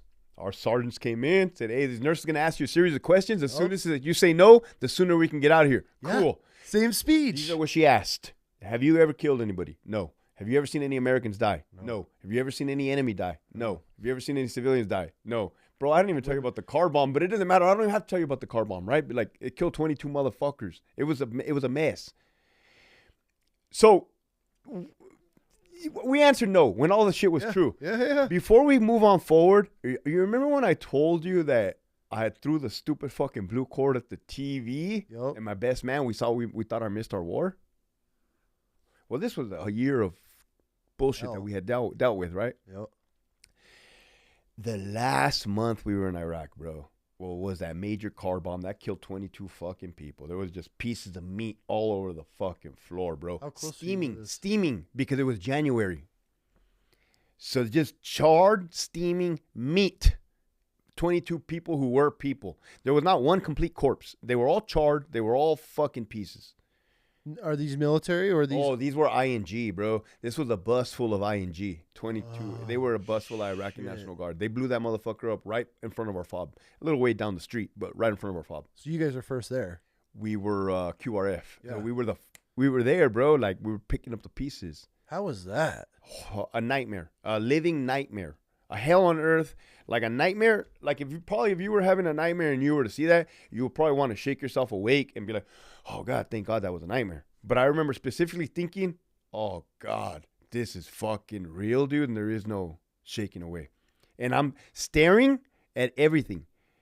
And I've said this story part before where I see this corpse, bro, and the corpse is fucking mangled and like this. And there's a hole where the face is supposed to be. And I see two Iraqis grab the body and move the body, and it just slush red just comes out. And I remember going like, oh, fuck. And then I hear Sergeant Dean, like, the Sergeant Dean was my team leader, bro, so he was everywhere with me. He's like, hey, Farrell, get the fuck out of the Humvee and start picking up fucking pieces right now. Body pieces? Pieces. Body pieces. Chunks. They were fucking chunks, bro. They were boots with feet still in them. Those fucking Kevlars that were flat, like paper flat Kevlar. It was a fucking car bomb, bro. It was a fucking SUV that pulled up next to a bus and detonated. And it just poof, fucking blew everybody away. I didn't want to get out of the Humvee, bro. I didn't want to get my boots dirty. That was January, fucking a month before we were getting the fuck about to leave. I was so tired. I was over that place. Yeah. I was over that place. Yeah. Sergeant Golson, solid ass fucking big muscular black dude. A beast, bro. Squared away, fucking perfect leader. He's like, he was in the invasion. He was in the invasion of Iraq in 2003. Okay. With the 1st Armored Division, the push. And he's like, I've seen too much. This is what he tells me. See, because I was seeing a lot of weird shit that it wasn't adding up in my head. He tells me, like, I've seen too much. And I'm like, what do you mean you've seen too much? Right? Like, you're an E7, bro. He's like, I've seen too much. I think I'm going to need to get help when I get back. And I think to myself, what the fuck does this mean for me? Right? Like, what the fuck am I? So the thing about trauma, and this is for the viewers, is that when you're in the middle of the shit, bro, you have no idea what transformation your mind, your soul, your heart, your gut, your body has already endured. You have no fucking clue, bro. You're just changing. You're just in the belly of the motherfucking beast, dude. Yep. So that was the car bomb. Couple weeks later, we're QRF again. We get a call. Hey, a car got shot up. An Iraqi car got shot up by another set of Iraqis, a tribal war. Go to this location. The car's there. There's dead people there. Okay. It's a canal with no water. There's a car. I mean, I got the pictures. I got the videos, bro. And I look, and there's a dude driver's seat with a good, clean bullet hole right here. His brains are fucking on his shoulder. Fucking fingers are all shot up. There's like bullet holes everywhere. And we walk. Me and my best man, we walk. And we're looking at the body, and we're like, fuck, dude. Oh, fuck, man. Tired of this shit. And then we get a call on the radio. It's my friend Weeks. Hey, Farrell, I have the dude's family here right now. Should I let him go through? I say, no, Weeks. Don't let him go through. Don't let him go through. He's like, too late. They're going through. Oh, God. Oh, they're walking. Like the dude, the son had to have been like probably 20 years old. He fucking looks in the car. He sees his dad with his fucking brains all like on that. The kid, the son goes like, ah, ah. He starts screaming and crying, right? My best man starts laughing. Which another form that I found, people think we're crazy, right? But I found that it's like a coping mechanism. They call it like a sympathetic laugh. Like you're doing it right now, bro. Yeah, 100%. You're doing it right now. That shit's just kind of funny, though. Like, it's just, that's the only way you think you could do is laugh or cry. No, excellently put. So he starts laughing, and I'm like, oh, bro, stop. Because then I want to laugh too, right? And I'm like, bro, you're such a fucking asshole, bro. Stop. Because the dude's dead. His son's screaming. They're looking at us. The motherfucking brains are on the shoulder. Then the fucking son says, do we take him to the hospital? I said, take him to the hospital. I said, fuck. Let me know if you know a hospital is going to bring him back, because I got a couple friends I want to bring back. He like, look, right? Because we're assholes, bro. We're like calloused, hardened motherfuckers. Yeah. So basically what we end up doing is we end up throwing the dude a body bag. Here, put your dad in there and do whatever you want with him. Take him away. I don't give a fuck, right? Like, that was always awkward, like watching how you just have like a dead Iraqi there. Like, but they were dead there all the time. You just fucking. Like, what do you do with it? Correct. Yeah, it was. One time we put one on the Humvee because of my psychotic platoon sergeant. He said, put him on the Humvee, put him on the hood like a fucking deer, and we drove him back to FOB. Like, God, oh God, not a good look. Yeah, back to this fucking story, dude. Me and my best man were sitting on that canal bank, tired as fuck, right? Exhausted. And he tells him, as the son is loading the dad's body into the body bag, me and my best man, this is like 7 a.m, bro. He says, hey, bro, do you think that when we go back to the United States, we're going to have issues like the Vietnam veterans, like the Gulf War syndrome? And I'm like, nah, bro. I said, I think we're good, man. Like, we're here sitting next to some brains, and all I can think about right now is going back to the chow hall, and I hope the chow hall is open so that we can eat some fucking breakfast. Thanks. He's like, oh yeah, for sure, bro. I'm fucking hungry. We're like, yeah. But if you think about it, dude, that's not. It was a fuse. It was lighting a fuse inside of you. If you look at it, dude, that's not normal. No, fuck no. So like.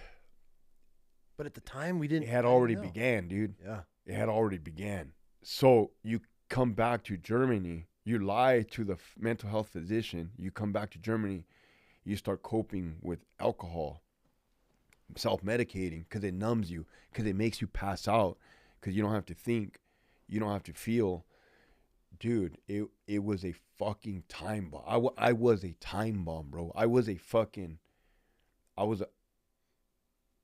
I'm so passionate about helping people now because of how bad I got, dude. Yeah. In 2005. Yeah. In 2005, and then 2010 is when I would eventually get sober, right?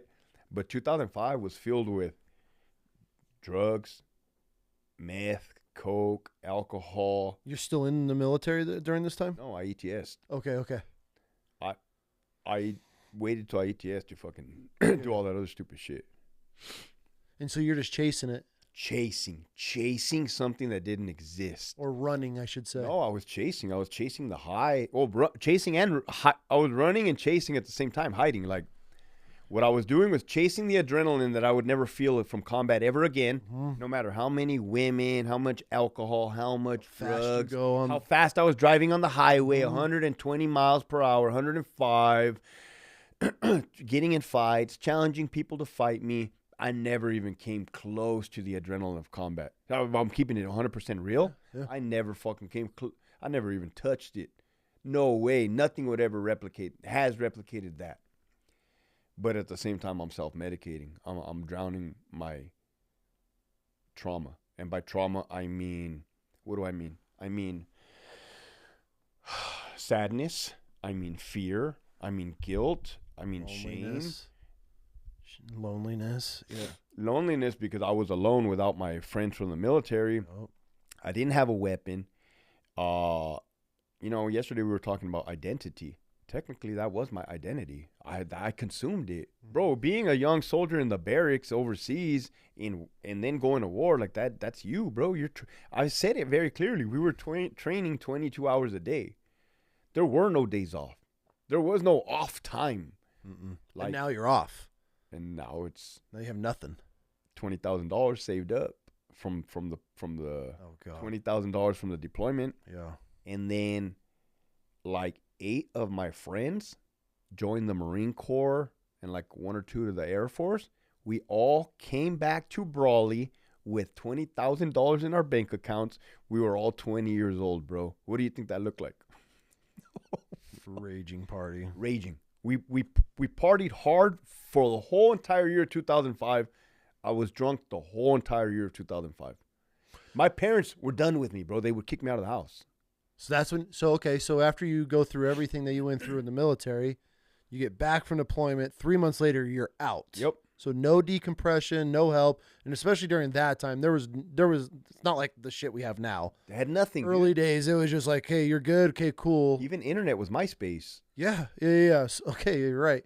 So you come back, no help, no support, and now you're just on your own. So this is when life starts to spiral. Bad. Well, you said you got into drugs. What are you doing for drugs? Okay, but this might sound stupid as fuck, but I fucking tried methamphetamine before I tried cocaine. Really? 100% fact. How do you just try meth? Because where I'm from, there's drugs everywhere. Okay. And the people that were there at my party, who were my friends as well, all I said was, I want something. That's all I said. I want something. He said, okay. He said, do you want to stay up for days or do you want to stay up for hours? I said, I don't give a fuck, bro. Days. Right? That's what I said. And he comes back with something, which happened to be meth. And I want to say that I snorted it that time, right? Because I've snorted it, I've smoked it. But that motherfucker, like, yeah, it sucks. Whoever has ever snorted meth knows that it sucks to snort it. It burns and it fucking, like, you're up. You're up for days. You don't eat. You don't sleep. You're fucking paranoid. Eventually, you do it so many times, you're paranoid. Anxiety. You want to know the crazy thing about me is, like, I probably naturally have anxiety as is. I'm hyper as is. I don't need methamphetamine in my fucking system, bro. Yeah. Do you realize how bad that was? I was living in hell.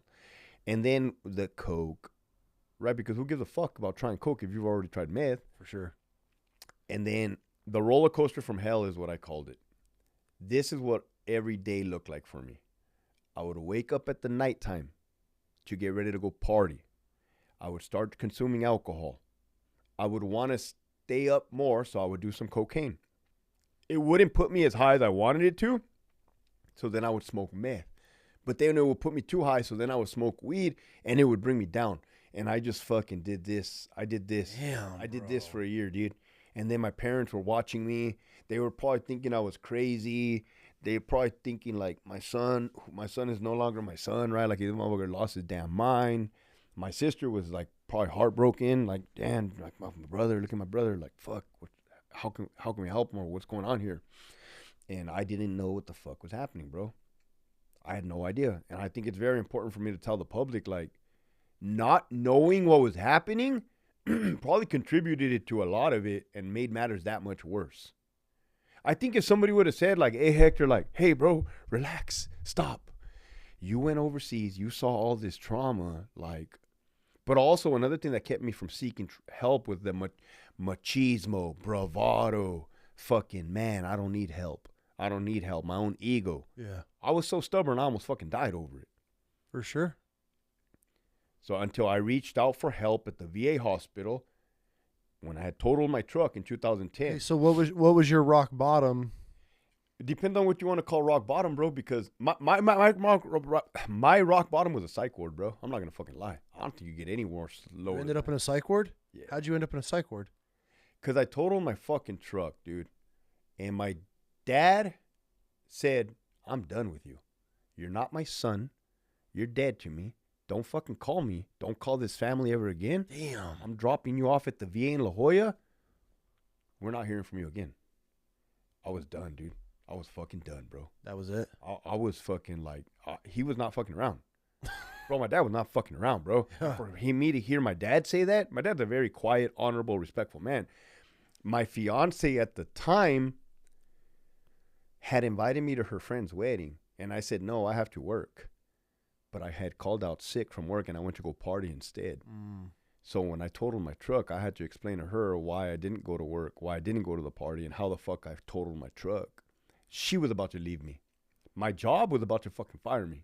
Are you a correctional officer at this point? In 2010. So I stopped doing drugs when I got accepted into the CO. Okay, which was what year? 2006. Oh, shit. So you were running hard. So you get... Hard. Okay, so that first year out of the Army, that's when you were doing everything with drugs. You ended up, 2006, get hired as a CO, but the drug stop and the alcohol continued. What's kind of crazy is that I have the common self-respect and dignity to not do drugs when I'm in the military, and I have the common self-respect and dignity not to do drugs in law enforcement. Like, I have that much common sense and, like, ability to not do that. Yeah, but the drinking is what... alcohol is what fucking did your boy in, bro. Before the truck accident, were there other incidents? Because that's a long stretch to be that into alcohol without getting in an accident or arrested. Here's a funny story. It's not actually funny. 2006. Me and my friends are smoking meth, drinking beer, and we run out of beer. So we say, let's go do a beer run. Let's go to the fucking 7-Eleven. Let's go steal some beer and run out of the store and not pay for it. Okay. I think we did it earlier that night and we got what we wanted, like 18-pack. Fucking stole 18-pack. Went back to the pad, drank that. So we were going to do the second beer run of the night. My friend is driving. I'm in the back seat of the truck. My other friend, there's three of us, goes in there, runs, fucking takes forever. He's fucking up. And then when he runs out of the store with a case of beer, a CHP officer, California Highway Patrol, is driving and sees the entire thing. He saw everything. And he turns around and flips a U immediately and pulls us over. Immediately. Got caught. And like, I was a smart ass, bro. And they realized, like, fuck, these dudes just did a beer run. Then they book us into jail.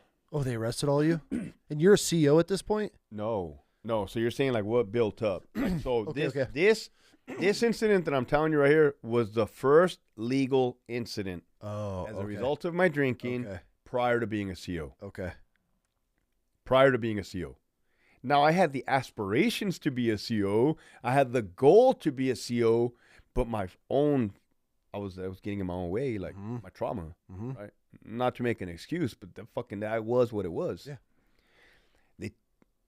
I'm thinking they're going to release us. It's a fucking 18-pack of beer, dude. Yeah. They take us to Brawley Police Department. They do the little fucking bullshit. They take us to Imperial County Jail. And I'm just like, well, yeah, like anytime now, like anytime they're just going to fucking open the door, I'm going to get the fuck out of here, right? This was like on a Thursday or like on a Friday, bro. And I'm like, yeah, no big deal, right? Whatever. I'm homeless at this time. I'm homeless. I was not living at my parents' house. I was living at my cousin's house. That's all I'm going to say. There's a lot of drugs around. Yeah. And then they fucking put us in this damn dress out room, bro. And they fucking take my personal property and give me some sorry ass jail clothing, man. Fucking Did like, it sink in? You knew you weren't going to go anywhere at this point? I was not a happy camper, bro. Yeah. I was like, oh, what is this? Fuck, you're fucking getting booked. Booked a fucking 18-pack of beer, dude. You guys are tripping, right? Again, not accepting accountability, being immature, young. And then, bro, they opened the dorm. Fucking straight gang members, dude. This is active GP, like, because there was no reason for me to be in protective custody, right? But I'm not a gang member. I'm not a gang member, bro. I'm just a regular motherfucker. And as soon as we go in, me and my friend Jaime, the shot caller of that dorm, thankfully, was Jaime's cousin. So he goes, Jaime, what up, bro? What are you doing here? Fucking A. Tells his friends, hey, this is my... So we got lucky. When he got lucky, I just happened to be lucky with him. Yeah. And then he looks over at me. Oh, he's with me. All right, God. So they fucking like take my shit. These fucking gangsters, like real gangsters, bro, with the tattoos on their face and their heads. I'm not that, mind you. I just got out of the military, dude. I'm trying to be a CO, bro. Now you're in jail. But I also know how to adapt to my environment. For sure. So the fucking first thing I do, as dumb as it sounds and as dumb as it is, I took off my shirt and started doing push-ups on the floor, bro. Instantly. My friend looked at me like, what are you doing, bro? Get up. You're all trying to show everybody how tough or whatever. You didn't know what to do. Correct. Okay. Correct. Okay, so how long did you end up spending in there? A week. For a case of beer? It was horrible. Before you guys got to see a judge or something? We did not know that the third guy bailed himself out the first night. Oh. We didn't know that. Okay. What we got was time served. What we got was time served. There was no judge. And if you look at my record, that shit, like, it's on the record, but it was, like, dismissed. The DA never picked it up. Okay. So, like, fuck, dude. I mean, I don't want to talk too much about the jail stuff, but there was drugs in the jail, right? For sure. Weed. I mean, for sure there was weed. I know that much for a fact. And, like, I just followed along, like, to not create any waves. Yeah. Okay, so you get out of there.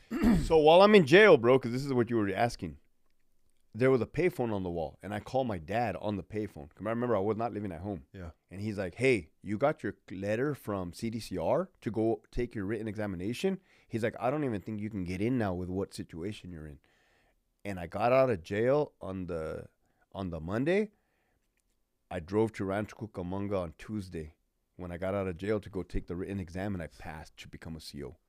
When I passed that written exam is when I stopped, like, all fucking drugs, is when I tried to stop drinking. I don't even think I tried.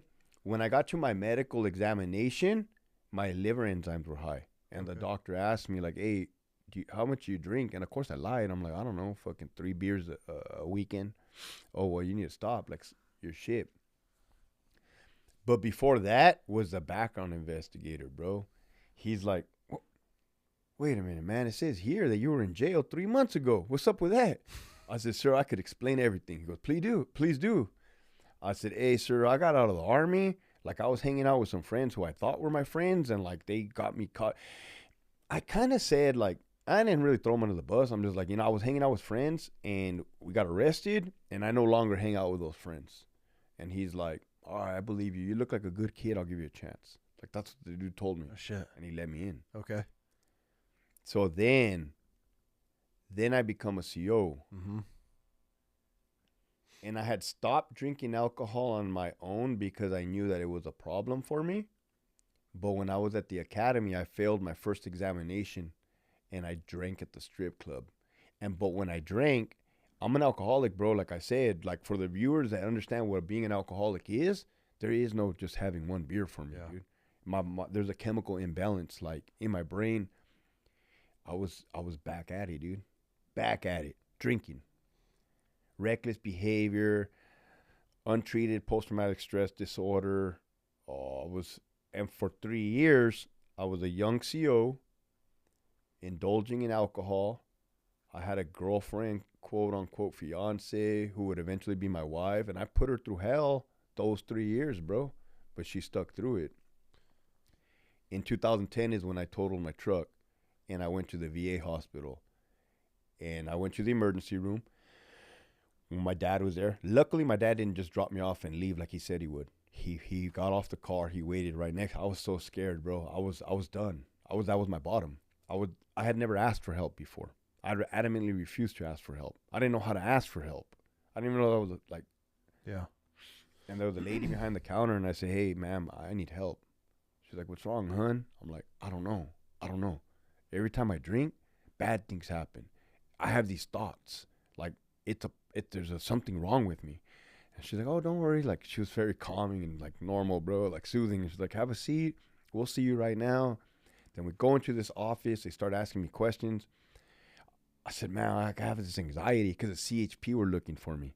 I fucking totaled my truck and I fled the scene. So they called my job site. They said, "Have you seen this correctional officer? We're looking for him. We found his truck. His truck is totaled. Like, is he okay? Like, we have no idea where this fucking dude is." I was at the VA begging for fucking help. Right? Like. So you total your truck and fled. Fled the scene. Then the cops track you down and you're a correctional officer. So they call your prison. And meanwhile, you checked yourself into the VA. 100%. Holy shit. 100%. Is this where they put you in a psych ward? Yep. You had no idea what was coming, huh? It's not that they put me in the psych ward. It's that I'm telling the lady what's wrong with me, right? Or like, these are what happened. Yeah. And she's like, "Oh, hun, it sounds like you would be a great candidate to go upstairs." And I'm like, "Upstairs is for the loony bin, huh?" Yes. You had no idea. I had no idea, bro. Bro, I'm a gullible motherfucker. I'm there to get help. You're telling me I'm gonna get help, right? I'm all for it at this point. Yeah. She's like, "You seem like you would be a great candidate to go upstairs. Like, there's people like you there, and we help them." And I'm like, "Well, yeah, that's why I'm here." Perfect. Right? Like, sign me up. Yeah. So they're like, "Okay." And they fucking put me in a fucking hospital gown, bro. And they put me in a wheelchair. Like, looking back now, you want to ask me what my bottom is, bro? There's no reason why I should be in a fucking hospital gown and a wheelchair getting wheeled into a psych ward, bro. Yeah. Like, I'm perfectly sane. You know what I mean? Ish. But with untreated post-traumatic stress disorder and alcoholism. Yeah, but that's not sane. Correct. I'm saying right now I'm perfectly sane. Yeah. But at the time, I mean, you're obviously probably also thinking that you're sane, but you don't realize what you're battling and what's going on. I didn't think I was sane back then, bro. I didn't know what the fuck was going on, bro. Yeah. I thought I was a fucking alien. Like, why am I so stupid? Why can't I thought it was immaturity. I thought, like, I'll grow out of this. Yeah. There is no growing out of that, bro. You got to treat whatever's going on. So they fucking they will me, and as soon as they and now, mind you, this was voluntarily, right? I was not involuntarily put into a fucking psych ward, for the record. That's a 5150 hold or whatever. Mm-hmm. And I get there and I'm like, oh no, right? There's motherfuckers talking to themselves. There's schizophrenia. There's like. How long were you in there before you realized it was a psych ward? I mean, I don't know if I've seen it from movies. Oh, so it looked the part? Oh yeah, bro. Instantly, as soon as the door shut, and when you look back, you're like, why did they just lock that door from the outside? Yeah, you're like, I can't get out of here. Correct. Okay. Well, I'm not a dumb motherfucker. I'm very observant. Yeah. I'm noticing that the door just shut, and then the motherfucker talking to himself in the corner, the homeless-looking motherfucker right there, and then a Marine comes up to me, and he's like around my age, and he says, "Bro, don't get on the pills. Don't get on the pills. Don't get on the pills." And then he fucking walks away. And I'm like, fuck, don't get on the fucking pills, right? That's what he fucking tells me. Oh, I'm like, fuck, dude. I sit on my bed. There's a fucking, like, a sketchy homeless dude doing some inappropriate things on his bed. And I'm like, that's when I say, this is my bottom. That's when I realize this is where alcohol has led me. This is where alcohol has led me. This is a problem. This is a severe problem. There's something wrong. What's next, right? So, like, bro, like, and mind you, I'm also trying not to get fired from my job. I'm also trying not to lose my fiance. So I was a very selfish person. Mm-hmm. And out of alcoholism, and again, I'm not making excuses, bro. I'm just telling you exactly how it was. When I'm under the influence of alcohol, I become a very selfish person. Manipulative, like liar, cheater, and a thief. Like, what can you do for me, right? I hate it that way. That's not me who I am as a person, right? So I'm sitting there thinking, like, I gotta save my job. I gotta and How this do I get out of this? How do I get out of this? How do I keep my wife? And my dad kept telling me, like, don't worry about your job. Don't worry about your job. I'm taking care of it, because he was also a correctional officer at the same exact prison. So you had some pull. He spoke to the warden on my behalf. Okay. And thank God. Okay. That warden at the time gave me a chance. Okay.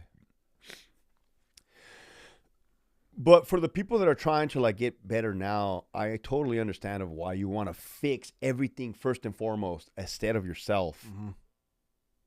It's almost like a design that you're trying to distract yourself. But the reality was that I needed to work on myself. I needed to look inward. Mm-hmm. And I had never in my freaking life had done that. So what help did you get? So they give you this card. And on the card it says, while you're in here, it's called 2 South, bro. 2 South in the VA in La Jolla. There's 2 North, which is the mental health wing. There's 2 South, which is a psych ward. There's 2 West, which was the rehab for alcohol, which I would eventually go to 2 West. So basically, it's the 2nd floor of the VA with the hallways, and each one is designated for that. I was in fucking 2 South, bro. I'll never forget that. So they fucking give you a slip of paper that says, what do you want to take advantage of while you're in here? And one of the little boxes said meetings of Alcoholics Anonymous. And I was so fucking broken. I'm like, well, I might have a problem with alcohol. Oh, you still didn't even realize it. I still didn't even realize it, bro. Dang. But I figured, like, I'm here. I'm not going anywhere. Might I as well will just check the block. Yep. And I checked the block, dude. Next day, they say, hey, Hector, come over here, right? They're separating the groups, and I fucking go. In the group is a meeting of Alcoholics Anonymous, bro. My first one ever. It was 2010. There's a table. There's a man speaking. He has 12 years of sobriety. I didn't even think 12 years of sobriety was a fucking possible, bro. Because I couldn't even string along. Definitely not 12 days, bro. Like, I couldn't keep sobriety. Like, I wouldn't even. And he shares the story. He says, hey, my name is so-and-so. You know, when I used to drink, I used to get in fights. When I used to be destructive. I used to self-sabotage. And I'm like, bro, like, I used to crash cars. I used to go to jail. I used to disappoint my family. And I'm like, that's me, right? Like, that's me. And like, he's like, and now I have 12 years of sobriety. Like, and I'm like, whatever this is, I need it. I want it. This is for me. Like, and I just been with the program for 15 years now, bro. Like, currently sitting here, I have 15 years of sobriety. Good for you. Thank you. And you got to keep your job. I got to keep my job. I got to keep my wife, even though we're currently separated. Yeah. We have a beautiful 7-year-old daughter. Yeah. And I repaired the relationship with my family through what I call a living amends. Meaning, like, because I would just want to apologize all the time for saying, I'm sorry, I was a piece of shit. Like, I'm sorry. Like, because I also, right after the psych ward, I went into a 20-day inpatient rehab. Oh, okay. For substance abuse and mental illness. Okay. So I learned about alcoholism and I learned about post-traumatic stress disorder. So I've actually have been working on myself since the year 2010, bro. We're now in 2026. Mm-hmm. I learned all about trauma, loss, grief, the brain, how it rewires, dopamine, cortisol. Everything is fucking scientific, bro. Spiritual wounds. I got to keep my job, and when I got sober, things started getting better, bro. I promoted a sergeant. Let's get into the corrections, because we got shit. We're 2 hours in. I want to cover some correctional shit. So, get to keep your job. Everything's great there. You clean up. You clean up sobriety. You get clean. Get off alcohol. Things start looking better. I want to get into the depths of correctional facility. So you've worked at 2 different ones. What was the first one based around? Centinela State Prison. That was based around gangsters, gang members. Let's talk about that. What's it like working in a prison just full of gang members? Oh, it's fucking great. Why? Structure. How? They police their own, or they should police their own, or for the most part, they police their own. Really? Meaning that everybody should quote unquote be acting like an adult. Yes.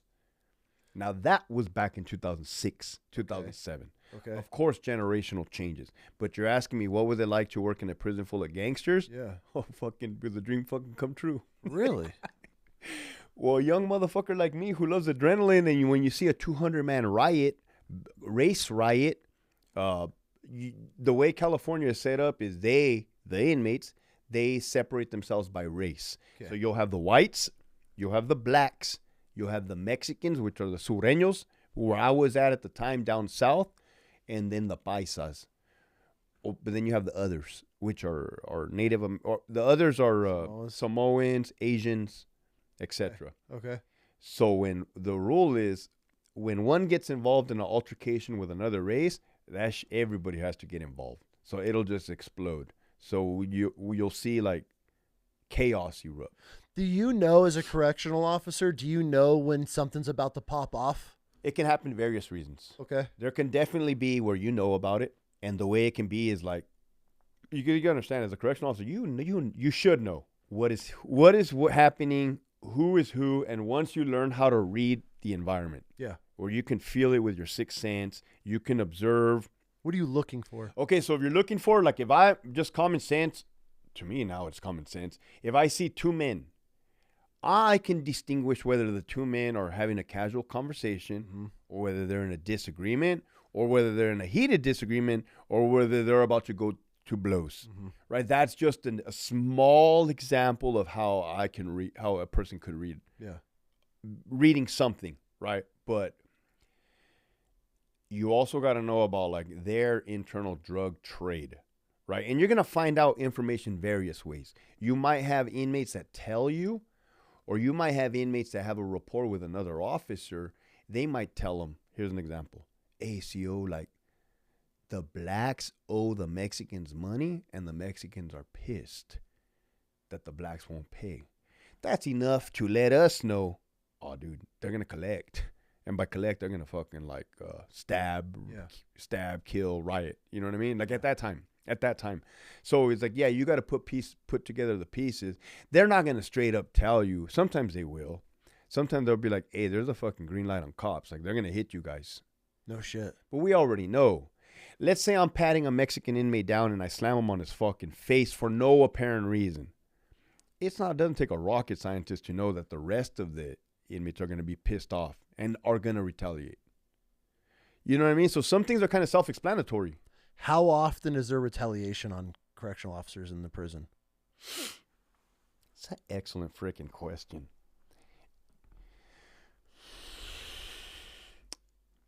More often than not. I'll just say that. And when I say that, I'm saying from 2006 to 2026, more often than not. Okay. Yeah. Basically, if something doesn't go their way, we're going to know about it. Yeah. Because they're inmates, right? Like, they don't have the coping skills. And again, I'm not making excuses for them, and they're all in there for various crimes, but I've learned a lot about gangsters, man. I've learned a lot about gang members. Okay. They just went a different trajectory. They've also experienced trauma, right? Oh, for sure. So their coping skills are to act out to violence, to steal shit, to engage in reckless behavior, to feel like they're part of a brotherhood by joining the gang. So, bro, when you're dealing with these young motherfuckers or impulsive motherfuckers that don't give a fuck, at that point in time, the laws in California were if you had life in prison, you were not going to parole no matter what. And everybody knew it, bro. Like, everybody knew it. Are those the scariest dudes? Are the guys that are in prison with no parole, are they the scariest ones, or like because they have nothing to lose? The young ones at that time. The young lifers, or just, oh, really? The young lifers. They're just in there just trying to prove a name or something? Yeah, we call them torpedoes. They're a fucking torpedo, bro. Like, you're a young lifer. What do you have? You think about it. You're young, you're impulsive. Your mind hasn't fully developed yet. They haven't reached the age of 26. I'm talking about these dudes were 18-year-old, 19-year-old, 20-year-old killers, 21-year-old killers, which was perfect for me because I was a fucking 22-year-old killer from the Army. Yeah. So I like that environment when it's structured and controlled. Okay. And contained and secured and safe for the most part. The older lifers, no, they're pleasant to be around with. You know why they're pleasant? Because they've already realized this is my home. And are they more of the shot callers? At the time when I first started the department, the shot callers were all locked away in Pelican Bay State Prison and in Corcoran Prison for 23 hours a day. 1 hour they would get yard. No shit. it was a unique time frame that I was in CDCR. Excuse me. They were sending little notes from the main from Pelican Bay to all the prisons throughout the state of California. In their buttholes, in their cheek, they would write tiny kite letters, like micro letters. They get real. So just how the Iraqi people were not dumb, they were very intelligent in what they did, creating bombs. These inmates are not dumb, bro. They're very intuitive, and if they put their mind to the right thing, they can accomplish a lot. Yeah, they got nothing but time. Exactly. So small writing. Now this is before the cell phone trend, right? Okay. Word of mouth, letters, 3-way letters. So let's say you're a shot caller, and you want to relay a message to me, and I'm your soldier in a different prison. In a different prison. Okay. What you're gonna do is you're gonna tell your wife, "Hey, get at my homie Smiley. I'll tell him I want this done in coded word. Cool. Write him a letter. You send the letter, but it's actually coming from you.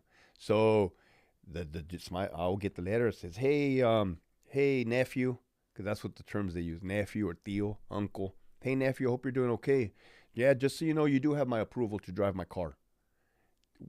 They use terminologies like approval to drive the car or driver's license, that you have their authority. You have their blessing to conduct business on their behalf, on behalf of the Mexican mafia. Oh, this is the example that we're using. The Mexican mafia with a shot caller in Pelican Bay. So phones, visits, coded letters, coded words. They had at the time what was called a mesa system, which was your shot caller. There was a bloquero, so a shot caller for the building, a llavero. It was pretty much a fucking, my friend Rene Boxer Enriquez, ad hoc committee of, the thing is, let me tell you how crazy it was.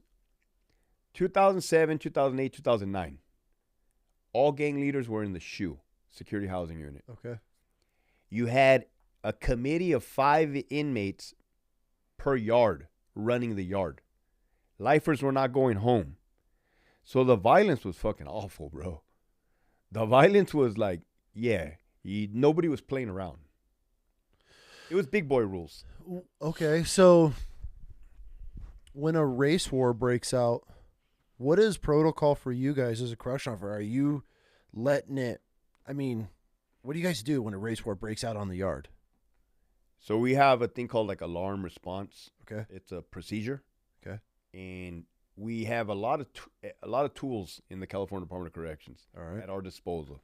We have OC pepper spray. We even have a super soaker looking pepper spray that can shoot extremely far. It's like a canister. Yep. We have 40 millimeter less lethal, which is the size of a 203 round, but it's a hard Nerf sponge which will fucking kill you, because I've seen it kill an inmate. Really? Yes. Hit him in the head, hit him in the temple. The inmate was running across the yard, running from the officers, ran in front of the observation hit him, boom, started flopping like a fish, got put on life support. They pulled the life support, he died. That's a fact. No shit. I mean, that shit's coming out, bro, like fucking faster than a baseball. Like getting hit with a baseball, for sure. But there's also the wooden baton rounds where it's a cylinder, and there's like these little wooden cylinders, wooden blocks. Dude, I can't remember whether there's 3 or 5. But you're supposed to, quote unquote, skip them off the ground so that if I skip it in front of you, they all like hit you. Nah. We weren't skipping them, bro. So hell no. We also have an expandable baton. Okay. Physical force if you want to grab somebody and throw them on the ground. Oh, grenades. These were newer though. Like all this shit came like the grenades. It's OC blast. So it's pepper sprayed in the powder form. So when you like pop it, it's like poof, like talcum powder. It's OC. We also had like the gas one, CN gas. I mean, you know what the difference between CN and CS. We had the CN, and just right before I resigned, we got CS on the line, bro, which is fucking amazing. I mean, because, dude, we know how bad CS fucking sucks, bro. I feel like you're dying. So one time I was in a dorm up in the gym gun, up in the catwalk with a Mini 14 rifle and the 40 millimeter less lethal. And there was 100 inmates on bunk beds, and I had 4 officers, partners on the floor with them on a podium. and I had a partner up at the top. We had double the amount of staff at that moment because they were attacking staff during that whole entire month. Okay. So I'm not going to lie, bro. I was taking a little cat nap. I was shutting my eyes, bro, taking a little siesta. And all of a sudden I hear like, oh, shit. This is like 5 p.m., bro. And I hear banging. I fucking jump up. I grab the 40 because it was resting against the fucking thing. And I look down. Oh, dude, the whole place erupted. It was a black versus Mexican riot. 100 motherfuckers, bro, going at it. It was a 50 on 50, fighting everywhere. By the latrine area, in between the bunks, it fell. Oh, fuck, dude. I just started shooting. Bah, bah, just picking groups. Da, da. I'm not skipping shit, bro. Da, da, da. I'm shooting both races because the blacks inmates would eventually file a complaint saying that I was only shooting black inmates. Of course. Of course. I'm glad you said of course, bro. I'm glad you said of course. Oh, no, I'm not crazy, right? Yeah, of course. They started gang war. There's wars going on, and then you're singling them out. Like, how do you single somebody out in a giant riot?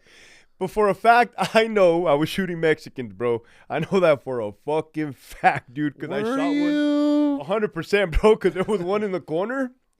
Because I was on one, bro. Like, I said, if I see your fucking eyes, I'm going to shoot you. I better not see your eyes. And the stupid asshole looked up, bro. Oh, no shit. Yeah, dude. Again, I was young and fucking stupid, bro. Yeah. This is why I try to give advice to young correctional officers. Like, hey, bro, don't try to be cool. Like, don't knock off the dumb shit, bro, because I've done dumb shit, bro. Yeah. I mean, was I within policy? I would say I was within policy. I gave the motherfucker a direct order and fucking... Yeah. I thought he was going to pop back up because they do pop up during riots. Mm-hmm. Anyways, I shot the dude in the fucking back, bro, with a fucking 40 millimeter less lethal.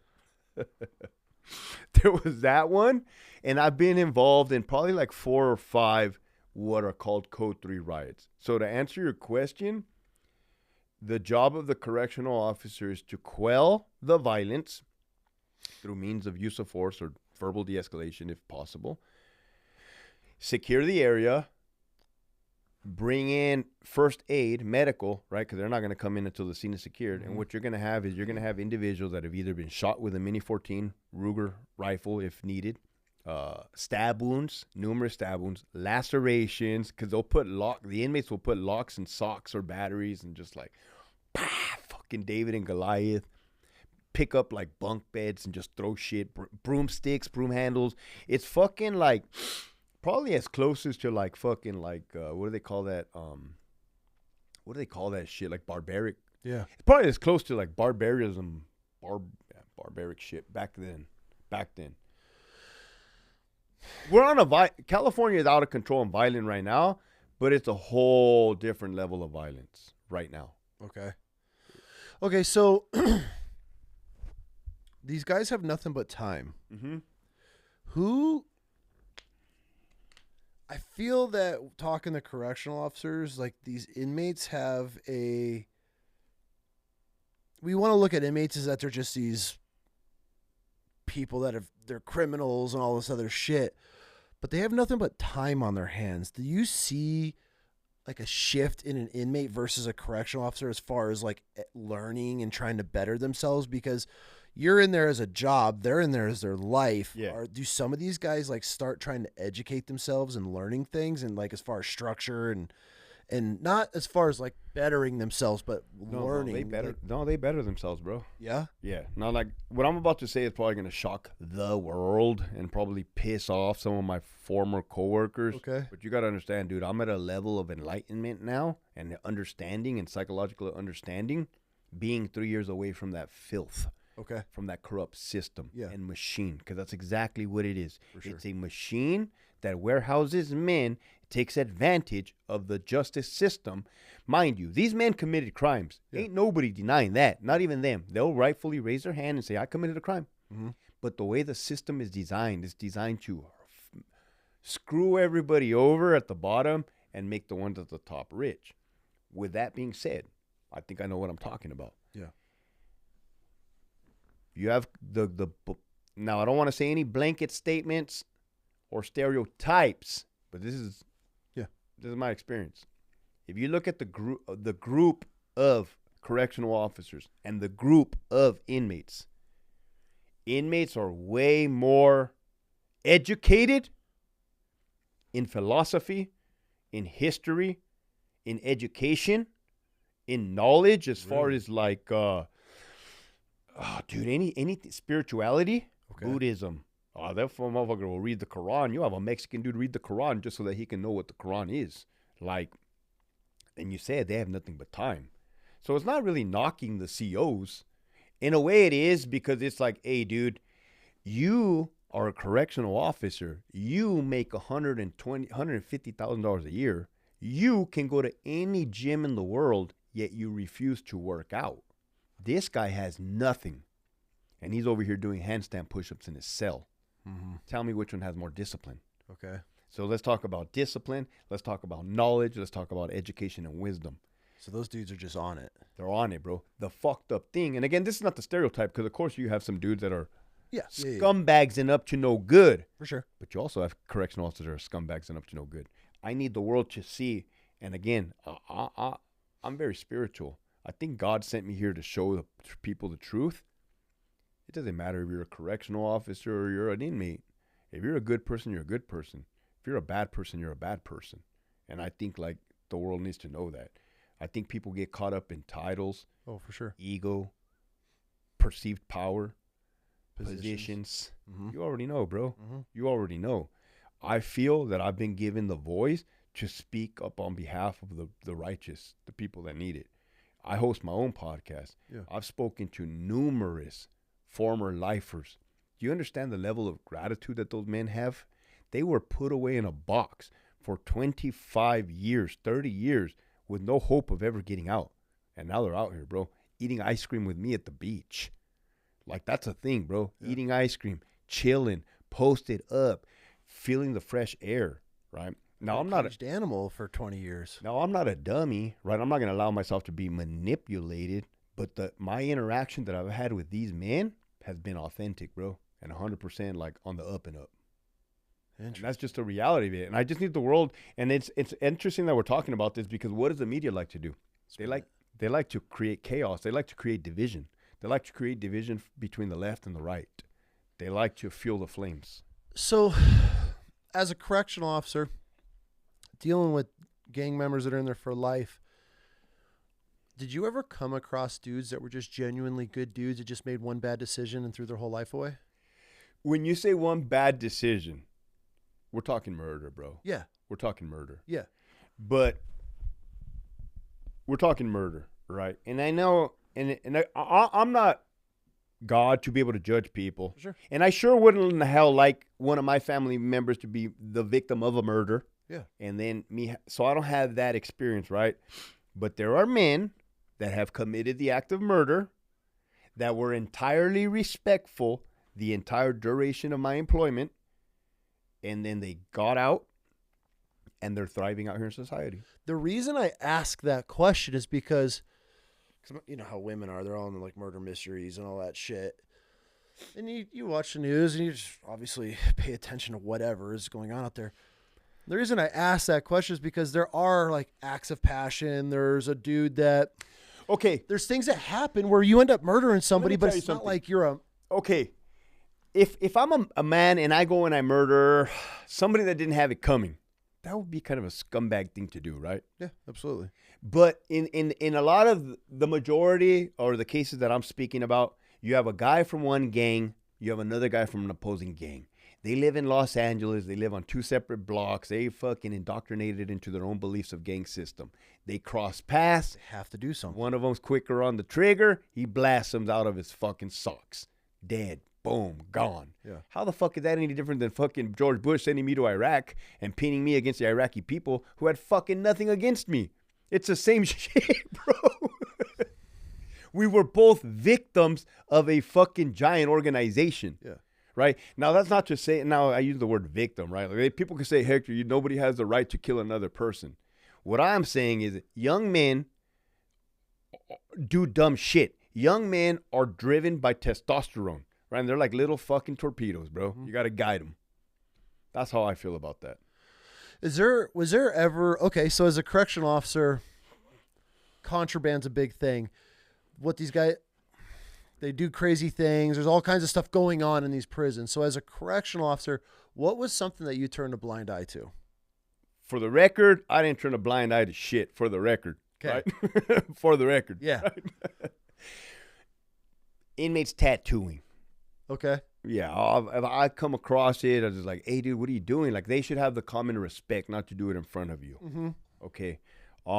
Possibly if I smell the aroma of marijuana, it's kind of like, really? You know what I mean? Like, I'm not going to go and fucking like I'm going to go and turn the whole building upside down if I smell some marijuana. And now it all depends, bro. It all depends on how I feel that fucking day.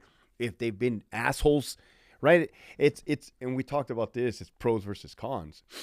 If the building is acting up and these fucking guys are out of control, oh, you got to crack the whip, bro. You got to be Big Daddy. You know what I mean? It's like parenting. It's extremely like parenting. I have a 7-year-old daughter. Yeah. But they understand that. They understand that. I think they welcome security because right now they're living in a time where nobody is safe. Not the COs, not them. Oh, okay. So it's pretty common knowledge that, like, if they leave you alone, you could leave them alone. It's a respect thing. Yeah. I mean, you got to be there for 16 hours. They got to be there forever.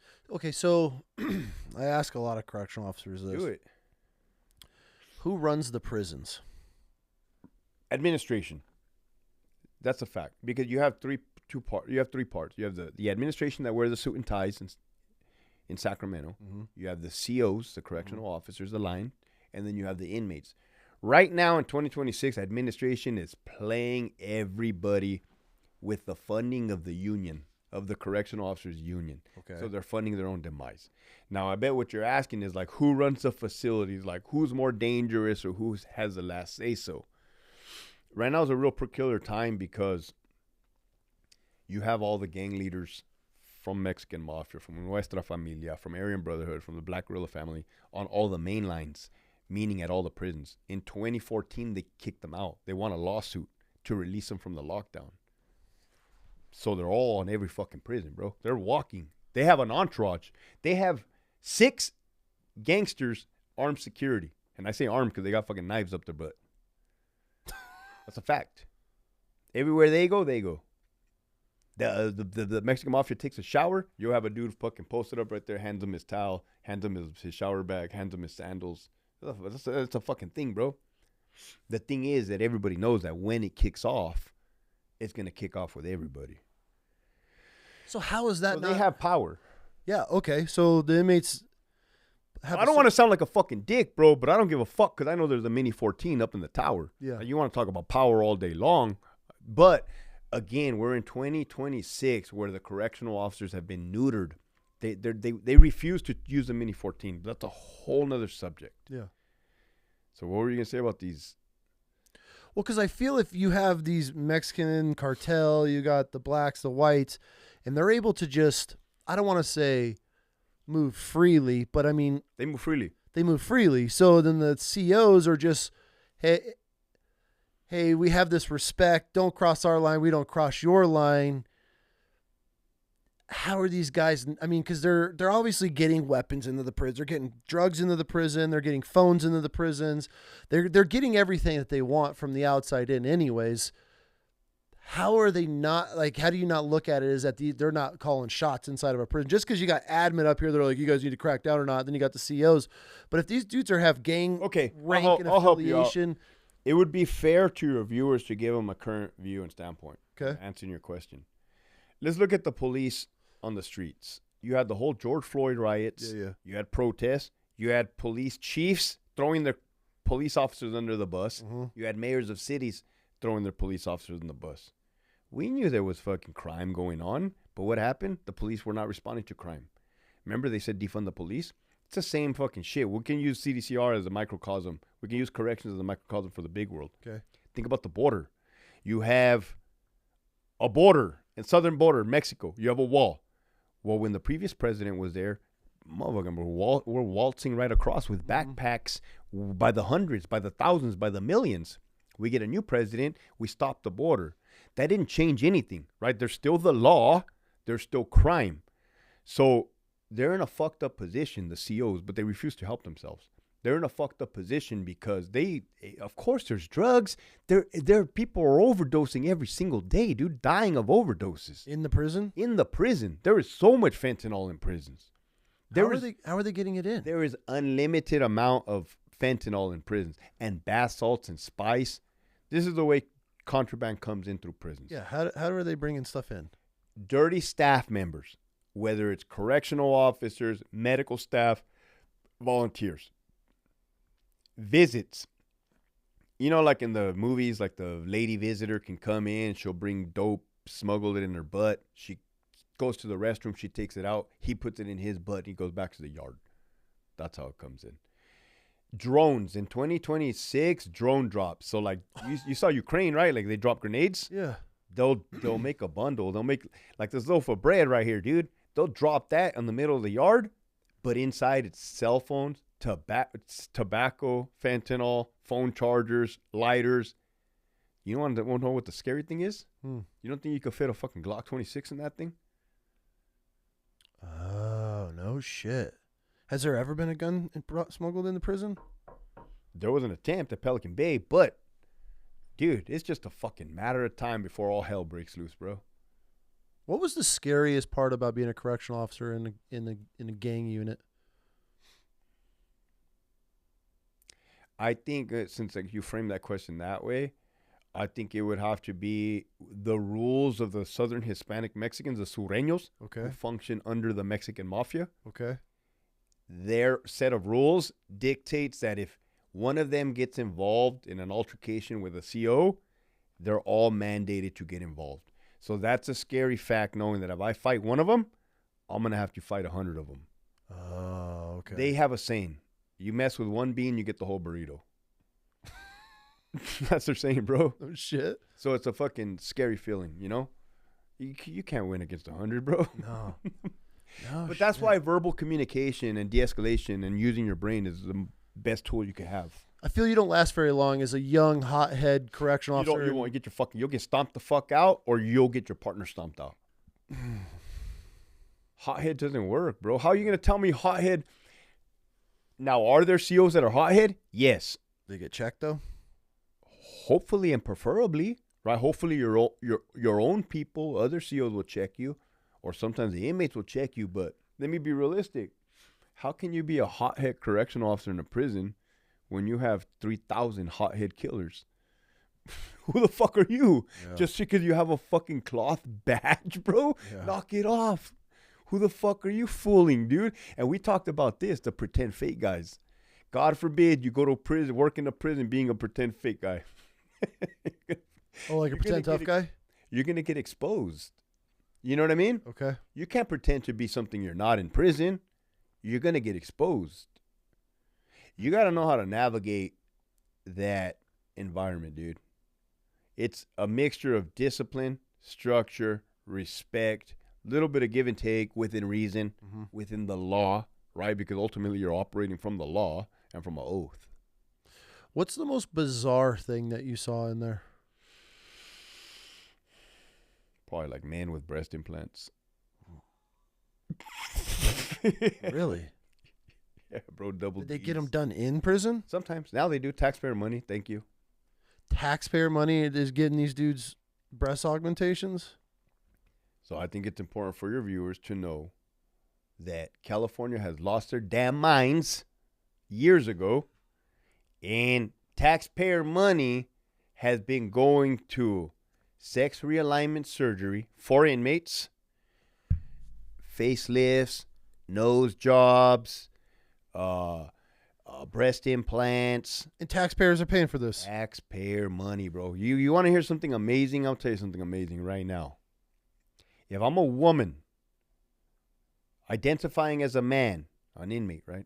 I'm going to get testosterone paid for by the taxpayers of California. And when I asked the current officer, hey, bro, he's like, not only that, they inject once and they throw away the whole vial. They get a new vial for every shot. Oh, you got to be kidding me, dude. The males get hormone shots on taxpayer money. This is This is when I hear shit like this, and especially in California, when people are like, "Oh, our state." You fucking vote for this shit. Like, these people vote for this, and they vote these leaders into these states, and now they're tax paying.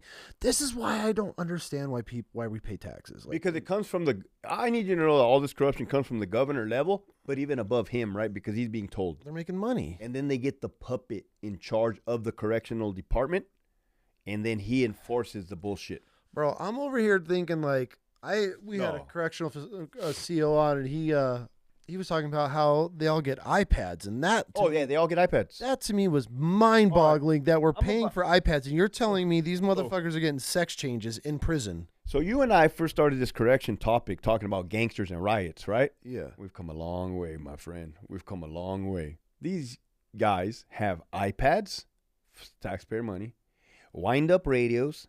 They have TVs. They don't even go to the hole no more. Remember, isolation was a thing. If you mess up, you go to the hole. Yeah. They don't go to the hole no more, bro. They changed the rules completely. Where do they go? They stay put. They stay put. So if they do something, they don't. If they get caught with a knife, they stay put. When in the past, they would go to the hole. Do you know what that encourages? Escalation of bad behavior. Do you realize how many times an inmate has gotten caught with a knife, nothing happened to him, so the next day he murdered somebody? I have documentation on all of that. How does that help? So, okay, so not everybody in this prison is doing life, correct? Correct. So how are we rehabilitating? It's a facade. How are we helping these inmates become a better person to be able to function in society? I'm gonna blow your mind right now. Rehabilitation in California prison is being sold as a facade and a guise for money laundering. How? Oh, easy. My name is Bree Williams. I'm the director. I'm the CEO of Amend. Okay? In my dumb head, I come up with a bright idea that I want to emulate the Norwegian correctional setting, and I want to implement it in California. I'm going to give a lot of money to Governor Newsom to make it happen.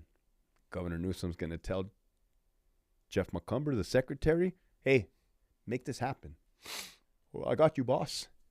Now, what did that consist of? Everything we just spoke about. Giving them iPads, giving them radios, not letting them go to AdSec. When I resigned, I saw this coming. They were encouraging correctional officers to play sports with the inmates, to be the inmates' friends, to play soccer with them, to play dominoes with them. Okay, I mean, does that make a better work environment for you guys and a better environment for the inmates? Like, everybody's happy now? Until they slash you in the fucking throat. I mean, that's where my mind would go to it. But, like, what's the psychology behind it? What's the motive? Like, how does that help intermingling COs and inmates? Well, I just told you it was it was money laundering sold as rehabilitation. So are these guys like implementing these programs in these California prisons, and then they get funding for it, but they're not actually fucking doing anything? 100%. And federal funding. And now think about this. If it wasn't for me, then who the fuck would have known about it? Nobody. Because this has been going on for a long fucking time. So how is corruption able to get away with? Because nobody fucking speaks up. Nobody stops the machine. Okay, so in California, how are we actually helping inmates become a better person? Now, I don't want to sound like a negative Nancy and be all. They have a program they have a dog program. It's called a pooch program, where they bring in dogs to the prison. The inmates train the dogs, and they would eventually get given as service dogs to like people with post-traumatic stress disorder, PTSD, or like seizures. Okay. Which I think that program's amazing. Okay. And it's effective. Okay. And I know former lifers that have been in the program. So that's its own separate program, right? And that's what I'm saying. It's like the corruption is what got out of control with the bulk of the BS. Where's the corruption in the correctional facility coming from? Clearly the top, but how is it? Because how my mind works is like just a civilian looking at the correctional facilities as a scam. It's a numbers game. The more people they have in beds, the more federal funding they're getting. Mm-hmm. So but one more thing. If I allow fentanyl to come in and they are all overdosing, then my friend No, I should say this. My Uncle Billy, who created Narcan, I can now sell Narcan to the California Department of Corrections and give the inmates Narcan. Now, I'm Governor Newsom. That happens to be my Uncle Billy. Funny how everything, they say follow the money, right? Everything's tied. Everything's tied, bro. All this homelessness, everything they're manufacturing. Now, I probably sound like a conspiracy theorist to a lot, but it's the reality of it. You said if they wanted to stop the drugs, they could slow it down. Why? Why when they can make money off of the Narcan?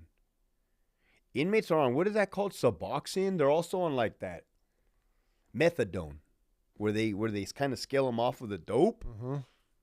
These are all programs within the California Department of Corrections. But you're all getting funding. At the expense of what? Taxpayers. But at the real expense of taxpayer money, but at the lives of the inmates. And the safety of the officers. So just recently, last week, at the California Institute for Women in Chino, you had 13 correctional officers over a span of 1 week come in contact with an unknown substance that made them fucking pass out and go get taken out by an ambulance. And administration did nothing about it. They're inmates or COs? COs. They don't know if it was fentanyl. They don't know what it was, but there was something going around that prison that was making these officers like pass out. But the inmates were also overdosing too. So the inmates were overdosing. The officers would respond, and then they fucking go out, bro. What the fuck would that have been? Okay, speaking of female officers, did you ever work with a bunch? Yes. What's that like? Me personally, I don't think women should be in a male prison. There's no... this is just my, I guess you could say, ignorant mind behind it, because that's no place... Like, how's a woman going to help anything that's going on physical between two dudes? I feel like that's just more of a liability, especially if that's your partner. Say you're getting jumped by two gang members. What is a female officer? I guess she could spray you down. I don't get it, right? That's just my opinion. I feel the same with cops. I talk about it. Cops 100%. I don't think women should be on the road. Yeah, so that's where a lot of that leads to. Okay, so now you have this guy that's captured. Doing a cell extraction. How is a woman going to get me out of a cell? Right? How are 15 women going to get me out of a cell? Right. Unless they are tasing, pepper spraying, and using every legitimate escalation of force to get me out of there. Working with women, what was that like dealing with female COs? It wasn't as bad as you're making it seem. Okay, that's why I'm asking. Yeah, it wasn't as bad. I'm comparing it to female cops on the road, and we see... No, but also, like, my experience being in the Army infantry, 0 women. Same. And I love the fact that it was 0 women. No drama. They don't need to be there at all. Yeah. Right? No drama for nobody. No drama for the men, no drama for the women. Yep. You focus on killing the enemy, period.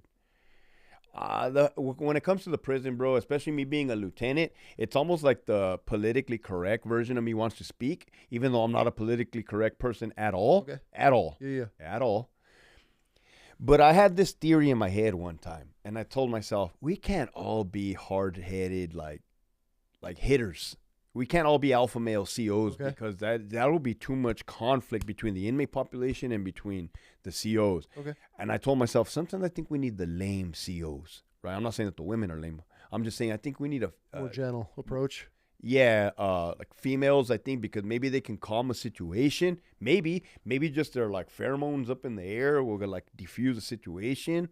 Possibly. But I feel like pheromones in the air can also increase the situation. If you got some chick walking around with perfume on. That happens. That, bro, they dress. Yeah, they happen. It was overseas, bro. You'd smell a chick after being... So, again, I don't do stereotypes and I don't do blanket statements. I've worked with some solid females, but I've also worked with some worthless females. Same about the men. I've worked with some solid men. 100%. I've also worked with some worthless men. Do I feel that females is such... I'll tell you what I do not agree with. This whole 30 by 30 law enforcement push by recruiters to hire more women for the sake of politically looking good. Like all law enforcement agencies in the United States, they're pushing to hire more females to be gender equality. That is what I don't agree with. I'm a realist, bro. Mm-hmm. Again, how many videos have we seen on YouTube of the female cop with her pink fingernails letting the fucking suspect have his way? Mm-hmm. Taking the car, stealing the police car, slapping her around, taking her gun, manhandling these women. Happens all the time. We see it all the time. Did you ever have DEI. any? Exactly. Well, now that hopefully that's all gone. Did you ever have any female correctional officers get caught hooking up with inmates? Yeah. In a span of 16 years, 2 hands. 2 hands. What happens to them when they get caught? It all varies on their level of, if they're bringing in drugs, that's illegal, right? Technically, having sexual affairs with a male inmate is also illegal because there is nothing consensual in prison. There's nothing consensual. Okay. So ultimately, it's like they build a case against them, and then they get caught up, and then they'll either quit or they'll get fired. They don't get like arrested? Really? No, what would dude. happen if a dude was working in a female prison and got caught having... You just got one sentence to, what's the dude, 100 years? A California male correctional officer just got sentenced to 100 years in prison within this past year for allegations of having his way with female inmates. That's a fact. But females get a chance to retire? You already know what time it is, bro. I'm not here. You don't want you don't want this version of Hector. People already think I hate women, but that's not the case. I'm a realistic type of guy. Well, that's why I'm asking, bro. I mean, people have listened to the show long enough. Like, I speak my voice. I mean, I'm a girl dad, right? So are you. Me too. You're a fucking girl dad. 100%. So it's not like I'm not over here being some like male chauvinistic. You're not. I'm just very not passionate, but I stand on that hill of like there's roles and there's positions for men and women. Like, yeah, the kitchen for I the think females. Well, I wasn't going to go that far, but like I think females would probably be a better detective because they could dig shit up that dudes would overlook when it comes to. You know what pisses me off? Huh. The fucking favoritism when it comes to women in law enforcement. Military, bro. You can have that a shit female. Me in the military. Oh, bro, I've seen some bullshit, man. Yeah.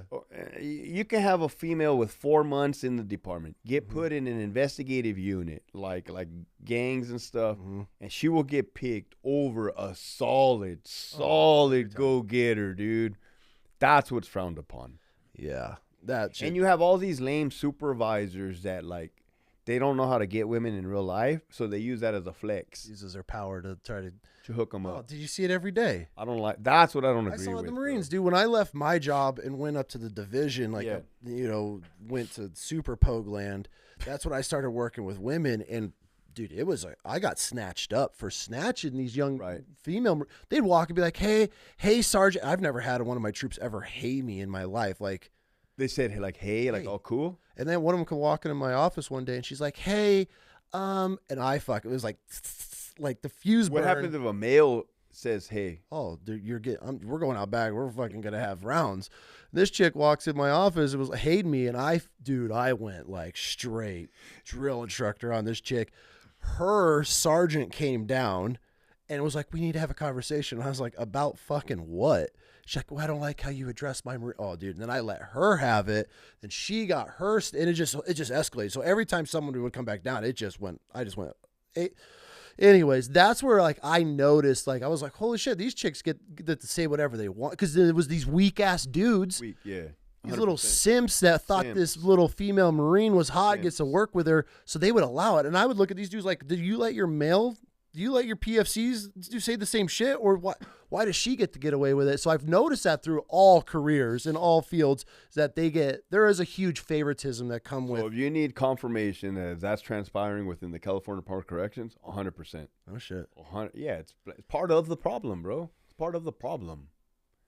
You can't put incompetent people in like important spots. But I mean, look at the secretary. Look at the head person of CDCR. He's a male. The dude's dumb as rocks. Spineless. Again, it just doesn't matter if you're male or female. It's just whether you're a good person or an evil person. What was one of the most violent things that you saw in prison? What was one of those things that just you were like, holy shit? I think, because I've seen murders in prison, right? Okay. But I think it was not a murder. It was an attempted murder on 2 dudes, and that one was more like, oh damn, they did some damage. Yeah. At the time, it was around the year 2008. Sentinel State Prison. I told you all the leaders were in the SHU in Pelican Bay. So with the white gangs, you have the Aryan Brotherhood. Yeah. They had sent down orders to all the whites that there was a new group trying to establish themselves. USAS, United Skins Aryan Association, or United Skins, something like that. USAS. Pretty much they were a new white gang that was going to try to assert themselves or... let me tell you right now, it did not fare well for them at all, bro. No. And the whites do not play in prison. When you get hit by the whites, you're gonna be done, dude. And the weapons are perfect that they make. They make like legit knives, bro. No shit. So I was eating my lasagna, right? And this one just stands out to me because it's probably one of the first times I've seen like violence on this level in a prison setting. And I hear code 2, Charlie Vogue, which is behind the wall. Here's a prison yard. There's a big wall. And behind is where they have the vocational trades, where they can do welding or whatever, stuff like that. Okay. So I'm like, what the hell? Like, why is there something happening behind the wall? Usually people are just chill back there. Because it's a luxury to be able to. It's like kind of like a privilege in a way. Yeah. And I fucking would go to the gate. And when I go, there's 2 white inmates, bloodied, bro, to a pulp. Broken face, bloodied. Oh, they were fucked up, dude. So what it was 4 white inmates attacked 2 white inmates with ice pick type weapons made out of screws. When I say ice pick, I mean like they look like they're cylinder and long screws, bro. Fuck, dude. The knives, they had to been probably like 8 inches, like maybe 9 inches. Like, oh, they stabbed them up. They stomped their face in. They broke their backs. Dude, I don't know how the fuck these guys didn't die. And like, I run up to one. He's like blood gurgling, right? And I'm like, hey, dude, what's your name? And he's like, oh, fuck. And I remember thinking like, damn, dude. That was stupid as fuck for me to ask him. Right? But I wasn't thinking. Like, yeah. And then I kind of get his ID. And then you start looking around. You see the fucking knives, bro. You see the shanks like in the grass. And you're like, oh, fuck. And then you see the white inmates. That was that one. You just reminded me of another white one that I saw on video surveillance camera because I was a lieutenant. Yeah. So I had access to the videos right before I resigned. Yeah.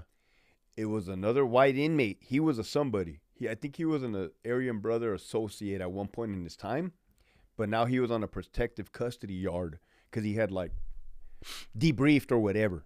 Right? He went from being a gangster to not being a gangster.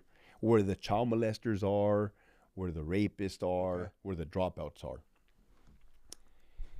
There's a child molester sitting he was sitting in a wheelchair like this. His buddy was sitting in a wheelchair like that. The old man, and he was old, bro. He was like 65, dude, which gave me hope. You see him walk. You see him pull out the knife. He had a knife like within his shorts. The old man did? The old man. Okay. So the old man was a former AB. The guy in the wheelchair with a child molester, the guy in the other wheelchair with a child molester. I think they pissed him off is what I think happened. He fucking comes up. He hits the dude in the fucking throat. Boom, boom, boom, boom, boom, boom, boom. How the guys that didn't die, I don't know. Hit him. Boom, boom, boom, boom, boom. The whole time this dude's looking at him, the guy comes up, hits him in the chest. How he didn't kill him, I don't know either, bro. Like, this is fucking lucky. Hits him in the chest. He goes over, and then he hits him right here, right under the eye, bro, because it, like, popped. Like, the blood squirted. He's like, boom. So, you have the dude bleeding out. You have 2 dudes bleeding out, and then that OG gangster, like, 65-year-old man fucking gets a knife, throws it looking straight at the correctional officers, and just gets down on his stomach, puts his hands behind his back. Like, straight gangster, bro. Like, fuck, I'm done. You can just put me in handcuffs. Send me to the hole. Hey, don't spray me. Yeah, it's straight up, right? Like, respectful to me is respect. Yeah. So the following day, I hear about this hit, right? And I'm like, oh, shit, I seen it. I'm like, damn, bro. I said, who is that fucking dude? Because I'm a lieutenant, bro. I'm seasoned. I don't give a fuck anymore. I'm over my job. I'm just there to have fun at this point. And I'm in the hole. I'm in ADSEG, and he's on the upper tier, on the lower. He's on the tier. I tell the young cop, like, hey, dude, what cell is that one white dude in? Oh, he's over here. Okay, cool. Hey, what's up, OG? Fucking, I go over there. Like, looks at me, gets up. He has a cane. No shit. He has a cane, bro. This dude's stabbing people? Yes, bro. What a gangster, bro. Yes, bro. Yeah. So like Chomos. he's like fucking like frail. Well, he's just old, right? He's looking at me. I said, hey man, you still got it, OG. You still got it. That's what I tell him. And he's like, looked at me. He's like, yeah. And then he's like, Lieutenant, every time I try to get out, they keep bringing me back in. I said, bro, you're like Scarface. That's what Scarface said. I told him. I said, you gave me hope, man. He's like, why is that? I said, because you're 65 years old, dude. I thought that when I got old, I was not going to be dangerous anymore. You shattered that fucking, he goes, ALT. Like, he was tripping out that I was talking to him like this. He goes, can I get like a book and a little pencil? I'm like, yeah, bro, I'll get you anything you need, man. You're doing the Lord's work over here. Stop 2 child molesters, bro. Okay, so I've talked to guys before on the whole Chomo thing. Yeah. One of my good boys now, Vic, he was a guest. He's done a bunch of time, but he said something on when we talked that it sucks that society only looks at these hardcore criminals as heroes when they're killing or they're taking care of chomos in prison. Mm-hmm. He's like, we're monsters until we're doing that. Right. As a correctional, okay, so I guess this is like I'll just be honest question. Whenever you saw a child molester get taken care of, were you ever like, fuck, like, is it always ecstatic inside? Yeah. Ecstatic. Okay. 100%. I felt, thank God. I felt, yes. Like rightfully so. That's different though. I never set it up. People have set it up. Okay, that was my next question. Have you ever known the guys setting it up? Yeah, absolutely. People have set it up. How do they set it up? By aiding the inmates into like giving them paperwork, showing them, hey, look what this guy's in here for. And then of course he's gonna go kill him. That's how I feel I would be as a CO. 100%. That's illegal as fuck though. Yeah, I wouldn't care if I knew there was. This is why there's no way I could never be a border patrol agent.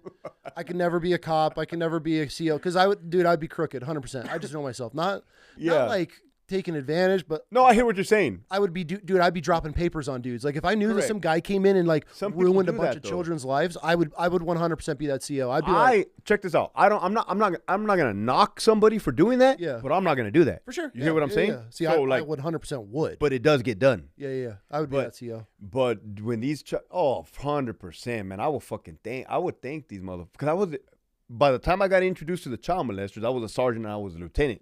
So by then I already had 10 years in the department. I knew how to flow. My communication skills were immaculate. Okay. I had fucking mastered my environment, right? Okay. So I had no problem telling these inmates exactly how I felt. I was a lieutenant on Delta Yard at Donovan, and it was late at night, bro. I was supposed to get off work in an hour. And things matter like this, right? Because you don't want to stay late to do stupid fucking paperwork. Yeah. That's a pet peeve, right? Uh-huh. You expect to go home at a certain time. So we hear after you're pissed. Yeah, you're so pissed, bro. So like, I hear the alarm in housing unit 16. Fucking officers call me up. Yeah, we had an inmate assault another inmate, like beat the fuck out of and I said, well, fuck. I was pissed, bro. I was pissed.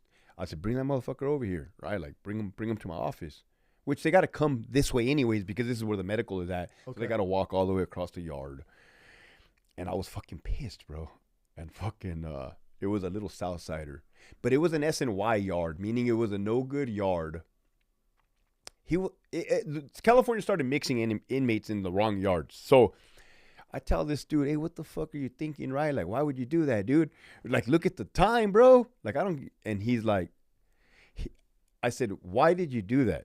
And he's like, because I can't be here. I can't be on this yard. Because the higher-ups would endorse an inmate on a yard they can't be at.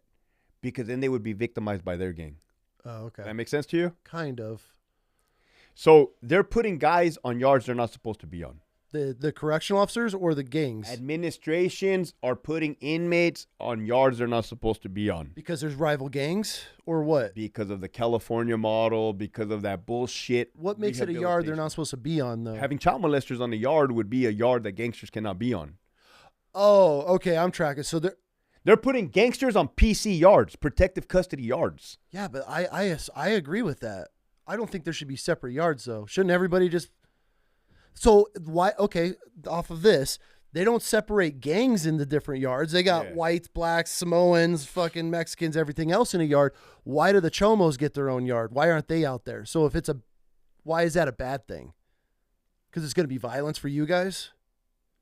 I guess it all depends on how honest and transparent you are to the public.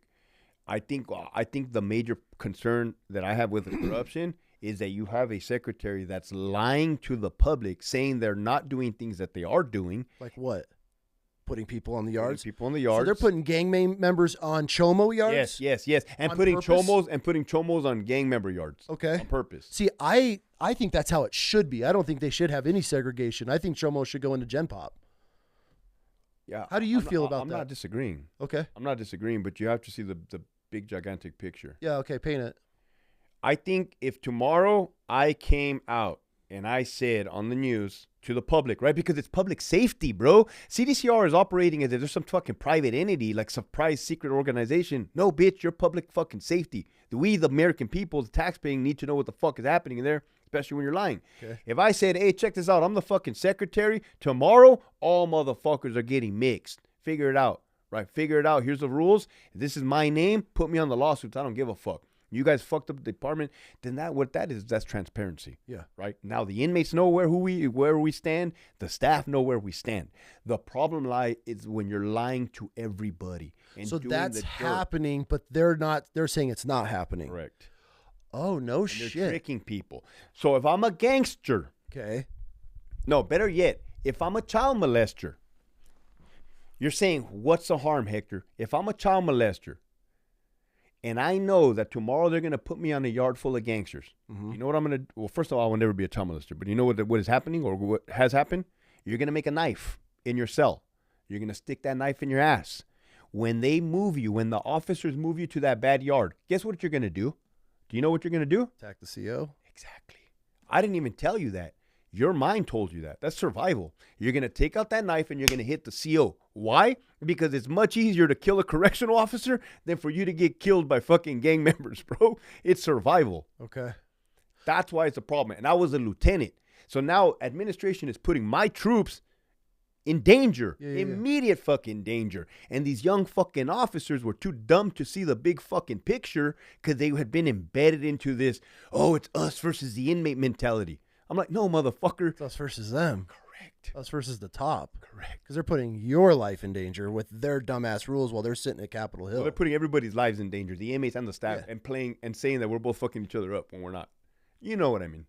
So, yeah. So, I'm glad I was able to, in like a minute, break that down because it's confusing, dude. It's a lot. So, that one fucking inmate, I said, why the fuck? Why'd you do that? He said, because I can't be on this yard. I said, okay, well, why'd you pick that dude? He's like, because he's a child molester. I fucking laughed, bro. I said, all right, man. I told the officer, get this guy an extra lunch, dude. That was it. I said, thank you. You're doing the Lord's work. Every motherfucker that hit a child molester, I told him, you're doing the Lord's work. It was funny. They laughed. Everybody laughed. You're doing the Lord's work. See, that's why I couldn't be a CO. I'd be popping doors. I'd just be like, oops, like. Here's the thing, bro. Like, realistically, they're going to get hit. Like, you personally don't have to pop a door for a motherfucker to get stabbed. They're going to get stabbed, bro. Does that make sense? Eventually? Yeah, you don't have to be a part of it.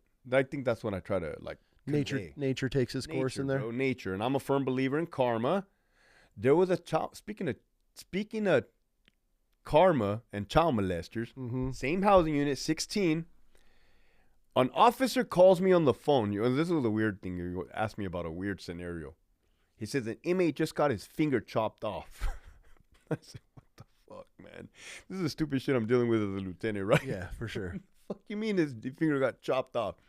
Well, I had the video surveillance system, which was a newer thing, which is cool, man, because you can see like 1080, 4K, everything on the yard, everything. Okay. What you see is a paisa, like a Mexican national child molester, exiting his cell. The control booth officer controls whether the cell door opens,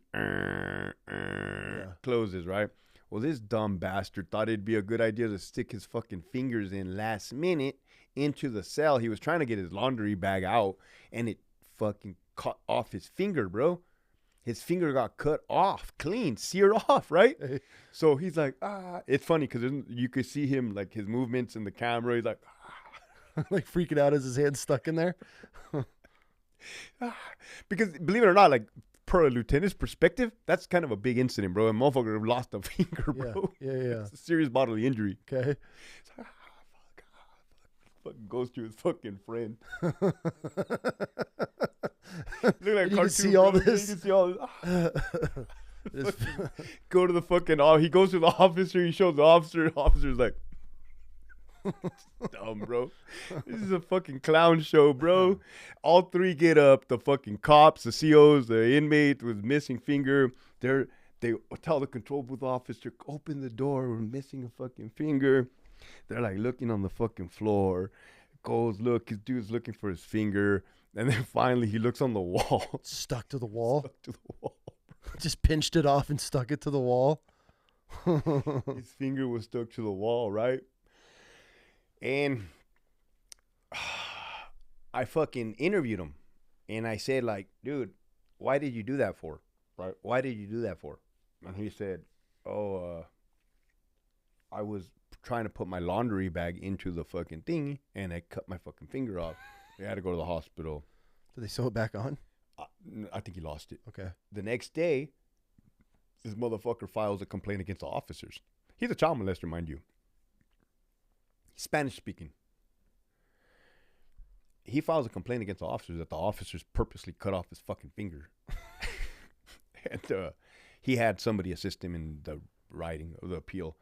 And I was fucking pissed, bro. I fucking called him in my office. I said, hey, and tell him in Spanish. Didn't I fucking ask you yesterday? I said, why? You fucking told me. You put your finger in there. You were trying to get your laundry bag, and you chopped off. Yeah, well. I said, well, what the fuck is this? Right, the appeal. Just come, oh, well, you know, the other fuck. I said, no, dude, no. You touch fucking kids with your fingers, and God fucking punished you. That's what happened. Get the fuck out of my office. No shit. Yeah, bro. Did you shred that form? I didn't shred it because it has to go through. You have to go through the motions. Okay. Right. But I was documented on the report. Like, hey, dude, I interviewed you yesterday. Yeah. You specifically told me it's on camera, bro. You try to put your fucking laundry bag in there and you chopped off your finger. They try to make it look like it was a malicious thing by the officers, which it was not. What's it like dealing with the mental health in prison? You familiar with Skid Row?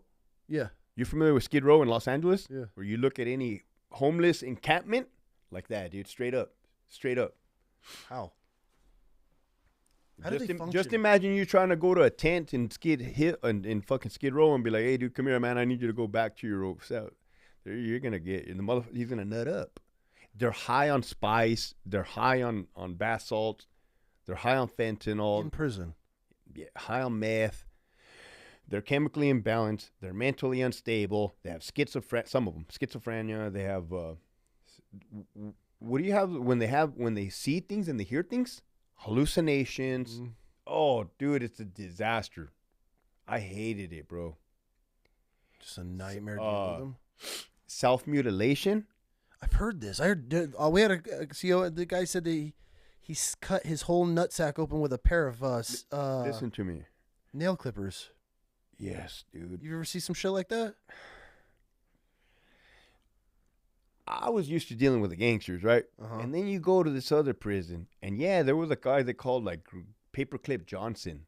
He would stick a paperclip like all the time. Up his yeah, another guy with green beans. They would just mutilate, bro, mutilate. There was a... Do what with green beans? He's putting it in his pee hole. He's putting it in the tip of his dick. Pee hole. He just go out to the hospital. These they're sick people, bro. Like sick. They go to the hospital, have a nurse touch them, pull it out. They're into some weird. It's sick, bro. It's sick. I don't like that kind of shit. Yeah, bro. Themselves. What are they chop off their genitals, right? They'll like a lady gouge her eyeballs out at the women's institution. Now I didn't see it, but I know that's a fact. Like she got high on meth and gouged both of her eyeballs out. And this is happening in our prison. It's easy for me to believe because I've seen similar stuff where, of course, bro, it would happen. Inmates that will get razor blades because we give them razor blades to shave, right? And they will they will start in the wrist and go all the way up their fucking arm and fillet their fucking arm wide open, and you be fucking bleeding out, and we see it, and there's blood everywhere, and you have to fucking save that dude. They may have hepatitis C, they may have AIDS, they may have everything that you can think of. They probably do, and you have to save that motherfucker. And they're trying to fight you at the same time? It varies sometimes, yeah. I mean, fighting bloody inmates is not abnormal. Fighting inmates covered in feces is not abnormal. Fighting naked inmates is not abnormal in a mental health institution like that, right? Because these are all wild shit, bro. It's I don't like it, dude. There was barbed wire, concertina wire, which is a razor wire. Yeah. When I first got to Donovan State Prison, one of those crazy dudes, for some reason he started jumping the fences.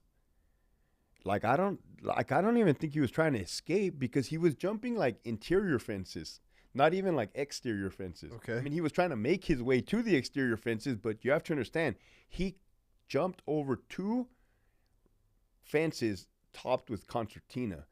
Do you realize what that did to him? Bro, when they brought him into the clinic, they had trash bags on all of his fucking limbs because this dude was leaking out, gushing out blood. They said that they drove that dude to the hospital, and like they had like 4 emergency like surgeons on him, like suturing him at the same time, dude, because of how much he was cut up. Like, I don't understand what's wrong with these people. They don't feel pain or some shit. I've heard this. Like, they'll dislocate an arm. My buddy Austin was on, and he's like, I've seen it. They'll use it as a club, their own arm. It. They don't feel it's scary, bro. It's scary because, like, I know what it takes to be a violent person. Mm-hmm. You have to be more violent than them. Mm-hmm. I think that's what scares me now that I think of it.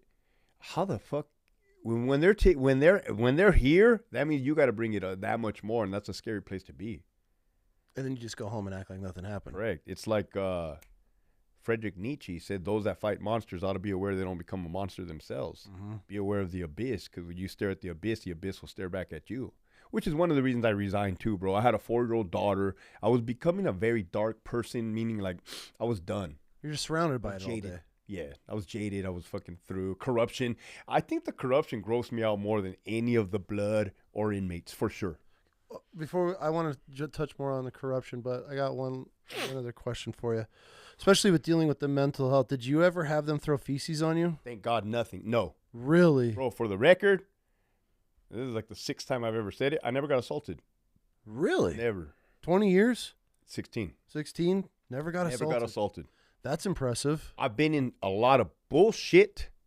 I've been in staff assaults, meaning that my partners got assaulted and I was right there right then, and then we handled it. You've never squared up with an inmate though. Oh, I didn't say that. Okay. There was two times, I'll say two. There was a couple, 2 or 3 or 4 times, maybe 5 in my career, where I pulled inmates aside, isolated them, and challenged them to fight. And you should not be doing that. I should not have done it then, but at the time I felt that it needed to be done. At the time, if I could have got away with it, meaning if shit would have went south, I think we would have been all right. But that's a thing of the past, right? I shouldn't have done that. Yeah. Did it help me out in my career? I think so, bro, because inmates talk. Mm-hmm. Because I just recently saw a video of an inmate and a correctional officer, and they squared off. And that was so weird, though, because that was like in the East Coast. You see a lot of weird shit in the East Coast. Why? It could be like low pay. It could be like low training. It could be demographics. You're not going to fucking, in California, you're not going to square off with an inmate like that, especially not on camera. That's what's not going to happen. But that's more common on the East Coast. I feel correctional officers on the East Coast versus West Coast are 2 different worlds. Let me tell you something. Well, they are 2 different worlds. Just by how they're... I think in California, we're smarter to the degree. So you got to be calculated. In my head, I could be calculated. Mm-hmm. I could beat you in my head before I beat you in real life. I'm going to make it look fast. You see that video of the East Coast correctional officer and the inmate, they're both taking their time saying, what's up? Let's get it. Let's get it. Yeah. I'm going to show you. To me, you've already showed your hand. I think if you guys are going to crack it off, both of you need to crack it off immediately. Does that make sense? Because if the higher-ups are looking, watching you, they're like, dude, what the fuck are you guys doing? You had plenty of time to... What are you guys escalated the shit out? You guys planned. You guys, what the hell? Both of you were fired. Fucking one inmate, get out of here. You know what I mean? Mm-hmm. But if you kick it off, you could both say, like, hey, well, fuck, we fucking bumped into each other and it turned into something that it shouldn't have turned into. The inmate's going to get disciplined, but so will the staff. But it's not going to look like a staged fight. You know what I mean? Yeah. Again, I don't recommend that. Those days are over. For sure. So when it comes to the corruption, I mean, we've talked about it. What was, when you made it to lieutenant and you're in this correctional facility, now you have a leadership, supervisor role and position. What did you start to notice that was corrupt inside the prison? COVID. That's when it hit? What was corrupt about what was so bad during that time? So COVID, common sense would tell you that if you have an inmate that's positive with COVID, you leave them alone, right? You leave them in his cell. Mm-hmm. You isolate them. You quarantine them. Correct. The higher ups, and you have to understand, incompetence has a lot to do with this corruption. For sure. It's evil. There's different layers to it. Incompetence. So the evil people get the incompetent booger eaters to do all their dirty work, and they gladly do it. Mm-hmm. So they were mixing all the inmates, mixing COVID positive inmates with non-COVID positive inmates, and just the inmates spreading through the prison system. Spreading like wildfire. The inmates were freaking out, bro. The inmates were terrified of COVID. They were not happy. And imagine if we have to go over there as officers, sergeants, lieutenants, like, hey, you have to move. Well, why am I moving over here? You have to move into this gym that looks like Area 54 because everybody's contaminated. Like, fuck you, I'm not moving over there. Then they'll fight you. You see how all this can turn into safety issues? So when me as a lieutenant, I bring it up to my higher ups, like the concerns. Hey, well, what are we doing here? Like respectfully, right? Because at the time I still had the military bearing. Hey, like, what are we doing here, sir? Like, is it not a good idea to not mix these guys? One's positive, one's not. The way that they look at you, bro, is like you just insulted their intelligence. Their egos are so inflated that how dare you speak to me? How dare you question my authority? Now, that in itself is not corruption, right? That is poor leadership or their lack of horrible management. But the corruption comes when you start mixing gangsters with child molesters and purposely setting them up. And I was part of the crisis response team, the SWAT team. Okay. For the prison. We were staged inside of the visiting with the 40 millimeters while we got 20 gangsters, 10 on this side, 10 on this side, and walked them into the building knowing that they were going to all fight. Each other or the Chomos? The people inside the buildings already. So they weren't all Chomos, right? It's a mixture of people that can live with Chomos. These 20, you said there was 10 on each side? 10 on each side. So you knew these 20 dudes bringing them in there, you're just going to turn them loose, and it was immediately going to be... Riot. And it was? 100%. It was. And there was 2 buildings, 2 lines, 2 buildings. They both went in there. It erupted in violence. I personally respond with a 40 millimeter less lethal as a lieutenant, and I start shooting the dudes. Boom, boom, boom. I'm a lieutenant, bro. Like, what am I doing shooting, you know? But I was part of the crisis response team. Yeah. I hit a dude like 5 times up the fucking leg. Boom, boom. We put the dudes in flex cuffs, which I've done in every single riot. We escort them out. And the lieutenant at the time told the inmates, we're going to escort you back into this building. We're going to cut off your restraints, and you guys are going to keep fighting all night long until you get tired. Me and my friend gave each other that look that you just gave me right now. What the fuck did he just say? Because that was the beginning of that type of corruption. So they're just running like a gladiator ring inside of here. And blaming the officers. No shit. Yes. But that wasn't kind of fun to watch? Or was it scary because you guys are getting pulled into it? I get no fucking honor in that, bro. Okay. I get no honor in pitting people that should not be together. Well, because a lot of them probably don't even want to be involved in it. But they have to. They don't want to because they have to be because of their own rules. Yeah. Yeah, there's no honor in that. There's no honor in that. And for the fucking correctional officers that say, who gives a fuck, they're just inmates, let them fight. I gave you that scenario earlier. It's all fun and games till an inmate pulls a knife out of his ass and stabs you in the fucking throat. Yeah. I've seen that. So everything I'm telling you, I've seen firsthand. So you're saying that during the COVID time, that the leadership of the correctional facilities were pretty much running these gladiator fights by mixing chomos with gangsters, and it was COVID 2020. Yeah. The mixing happened in 2021. Okay. Right after COVID. Okay. And I resigned in 2022. That's the timeline. And then they're I mean, so how are they portraying this to the public or this is to how the they're media? This is how they're portraying it to the inmates. Hey guys, when you guys parole to the streets, you don't get to choose who your neighbor is. You're expected to get along with your neighbor out there. We're expecting you to get along in here. But that's not how prison works. That's like you know why that's not ideal? Because prison is a fucking controlled setting, bro. Yeah. You can't just leave whenever you want. Yeah, you're fucking stuck. You got to follow the rules. There's a count time. There's a chow time. You don't get to get away. You don't get exactly in the free world. You can do whatever the fuck you want. Yeah, I can leave. You can kick back in the house all day, watch TV. In prison, bro, you're being controlled by the system. That's why that doesn't work. It's fucking corruption, bro. And we didn't even like dive right into it, but I'm pretty sure people got the gist of California is fucked, dude. So these dudes are just, I mean, it was just a cockfight in there. I mean, they're just setting this shit up. This has been going on bad, bro, for fucking years. It's still going on, dude. I've helped. I've been in litigation where inmates have reached out to me and asked me to assist in documentation writing about these gladiator fights, like these mixing, is it real? I was like, 100% it's fucking real, dude. I have documentation. See, and the reason I believe this is because I had Austin on, and he was talking about one of the prisons out here, down the road here. They actually named it. All the CEOs named it Gladiator, and they were setting up fights and shit with all the prisoners, and I guess it got pretty wild. So nobody's happy right now, bro. The correctional officers are miserable. The inmates are not happy. The inmates as a whole, because they see the corruption for what it is. They're being put into bad predicaments. But the administration is putting out fake propaganda on their website saying, look, we're such a rehabilitative prison. For the funding.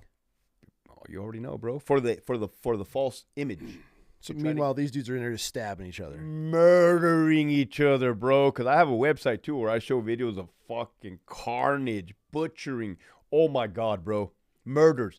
There has been 103 murders since December 2022 since I resigned. And that current secretary has been the secretary. 103 homicides in a 3-year span. You're probably thinking like, oh, well, that's not a lot. Dude. That's just your prisons that you were at, that he runs, that you came from. California. Or California prisons. Okay. Yeah. Yeah. Which is supposedly working fine because of this new model and safety or whatever the fuck. Something I don't understand about prisons. That's not even including suicides and overdoses. Suicides are rampant, bro. I've come across a lot of inmate suicides. How are they killing themselves in prison? They fucking tie a bed sheet to the light fixture or the vent in the air thingy or the bunk, and they fucking hang themselves. I saw a dude hang himself on his knees, an Asian guy. He tied a noose to his neck, tied the fucking end to the bunk, got on his knees, leaned forward, killed himself. Inmate Eric Cocky. That's a fact. I was on a swap that day, bro. It was 6:01 a.m. and I hear, I'm like, fuck, I haven't even had my coffee yet. You hear on the radio, Central Control, be advised, unresponsive inmate, cell, whatever the fuck. I'm like, oh, he's dead. He's dead. Because he did it right, you know? He did it at nighttime. And the morning shift fucking caught him. He did it right.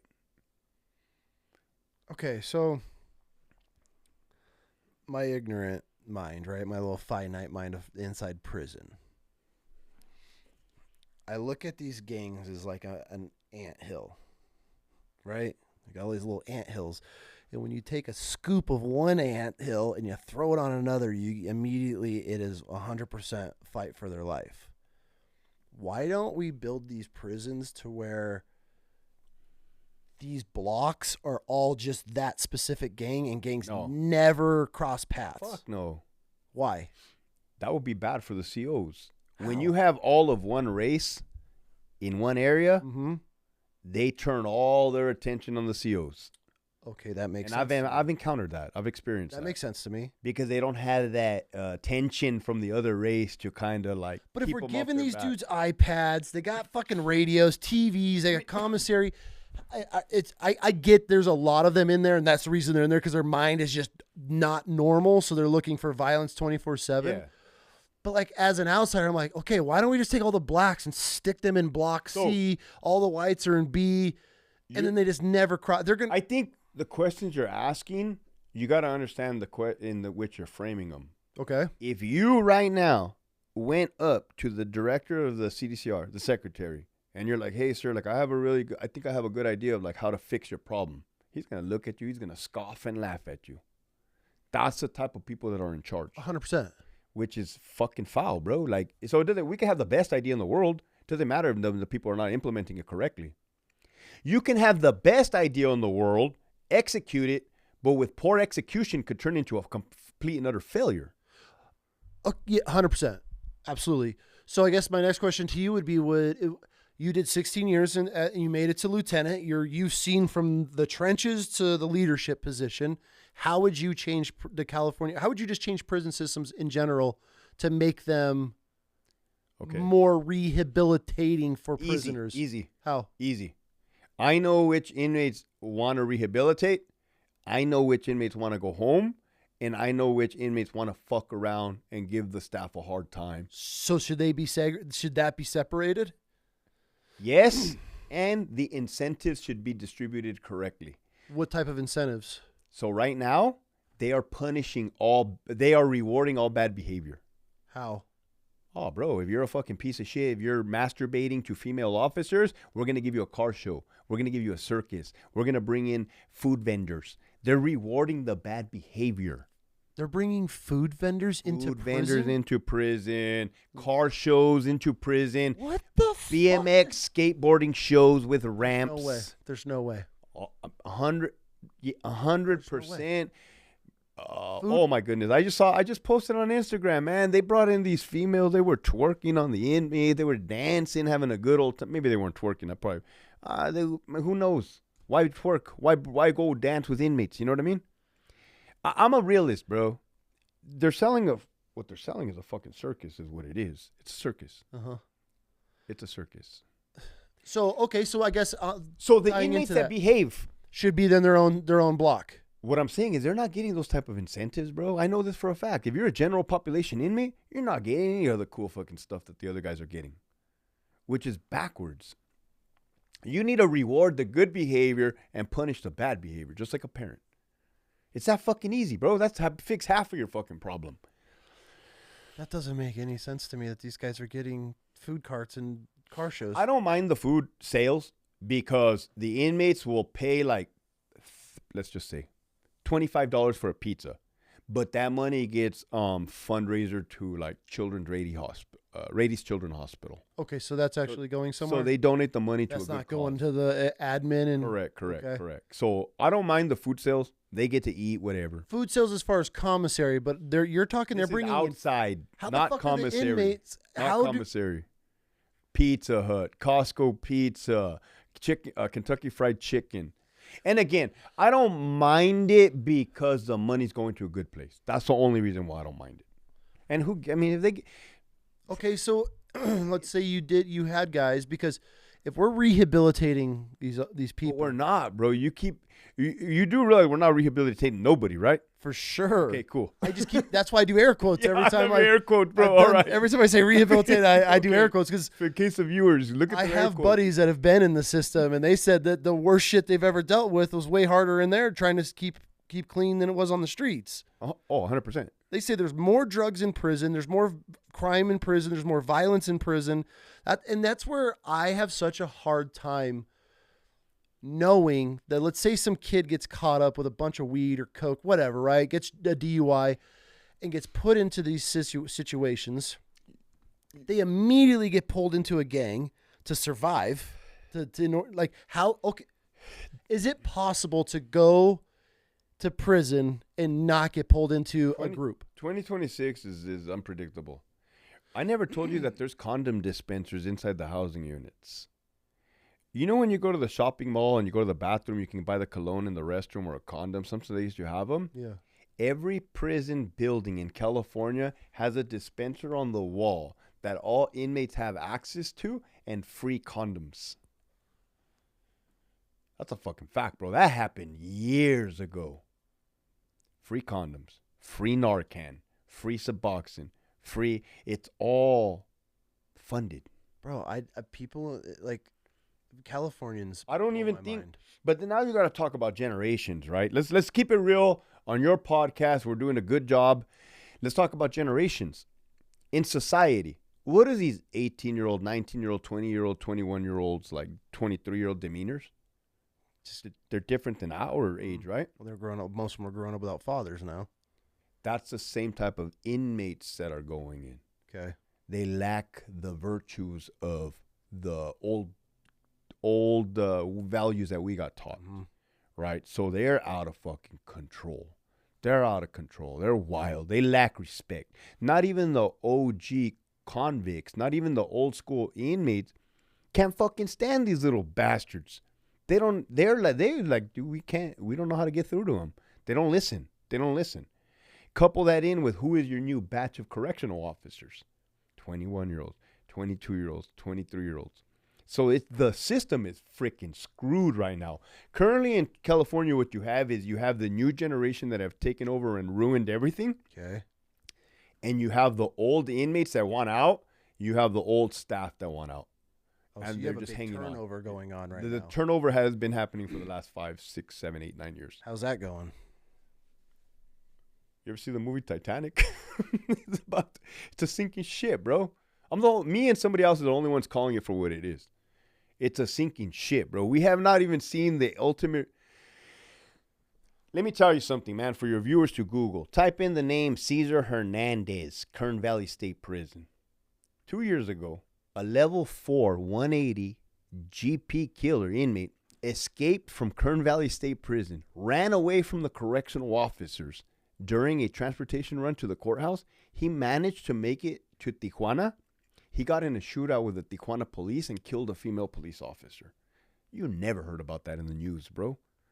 That just shows the corruption. Nope. That's kind of... You're seeing shit in California that you've never fucking seen shit before on a whole nother level that's completely out of control. There's no more control. The officers have lost control. But they still control the prisons? That's why I asked earlier. Let me give you an example. If it's Let me give you an example. I guess it's like being a fucking zookeeper. Okay. If you're like, do you really control the fucking zoo? Like, I mean, if you're just wearing a silly hat. Are you really controlling all the monkeys that can just jump this wall and rip you to shreds? Lions, yeah. Are you really doing much? No. Are you crossing your fingers every day? And I was one. Being a correctional officer in 2026 in California, you're crossing your fucking fingers and going to work hoping nothing happens on your shift. Everything that you know about the correctional facilities, the 16 years in, are you just waiting to like a full-blown riot takeover in one of these prisons? Like, are we close to that in California since the admin This is what I think is going to happen. This is what I think is going to happen. And somebody wrote on my Instagram, it sounds like you're wanting this to happen, Hector. I'm like, no, dude, I'm a fucking realist and I see what it is. Yeah. This is what's going to happen. A correctional officer is going to get killed in the line of duty. Okay. In California. But also, I'm thinking on a stage of like Attica or New Mexico prison riot takeover, okay, and or with a gun in a hostage situation. So for putting it on the record book and hoping that it does not happen, praying to God that it does not happen. But with my experience, one or all of those 4 things are inevitable. Inevitable. And I'm not just saying this to like try to collect views, or I'm not like the mainstream media that just want to make the emotions. You've been in the trenches and you've seen all this. I mean, you walked away from your job because you see where this is going. With a 4-year-old daughter, and I wanted no part of it. Yeah, and that's why I asked. Like, 100%, bro. And I'm glad you see it that way. Where's the future of California corrections? Something horrible is going to happen. A cop's going to get killed. There's going to be a massive riot takeover, a hostage situation. But here's the kicker. And then what? And then what? How do they change it? No, and then what? Then that becomes a new norm. Then the correctional officers pretend they're upset. Do absolutely nothing. Or retaliate, which amplifies. They won't retaliate. You don't think so? No, they don't have it in them. Is there, okay, so coming from the Army and being in such a tight unit to corrections, is there pride in there, or are you on your own? They say it's paramilitary. It's not paramilitary. In 16 years and in 2 prisons, 2 hands. Solid people that I can trust. Really? Trust. And by trust, you mean like, like we can get into some dirt together. Like, I'll trust you, motherfucker. We're going to go down together. Yeah. Trust.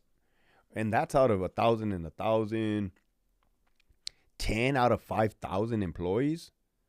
It's a small select few, bro. And it's not that I'm knocking them. I'm just being a realist, dude. Sure. But in life, what have I told you ever since I've been meeting you, since I met you? I said, I'm glad I met you, bro. I don't have people like this I can talk to. There are very small, few percentage of solid humans in this world. I appreciate that. That is in society. Because I refuse to lower my standards or my values, bro. You can't ever lower your standards, and you're just a bitch. Right. Yeah. 100%. There's no lowering standards ever. So, damn, dude, I'm glad you let me get that truth out and, like, let me express it the way that it is the truth, bro. Feel better? Yeah, dude, because I thought it was going to be confusing or hard for you to understand or for the people to understand, but I'm just being straight up, bro. And it's not nothing new under the sun. Look at Rome. How did the fall of Rome? Mm-hmm. Look at the FBI. Do you look at our correctional facilities and look, I don't know how to word this, but you take our state of the government right now and how it's looking.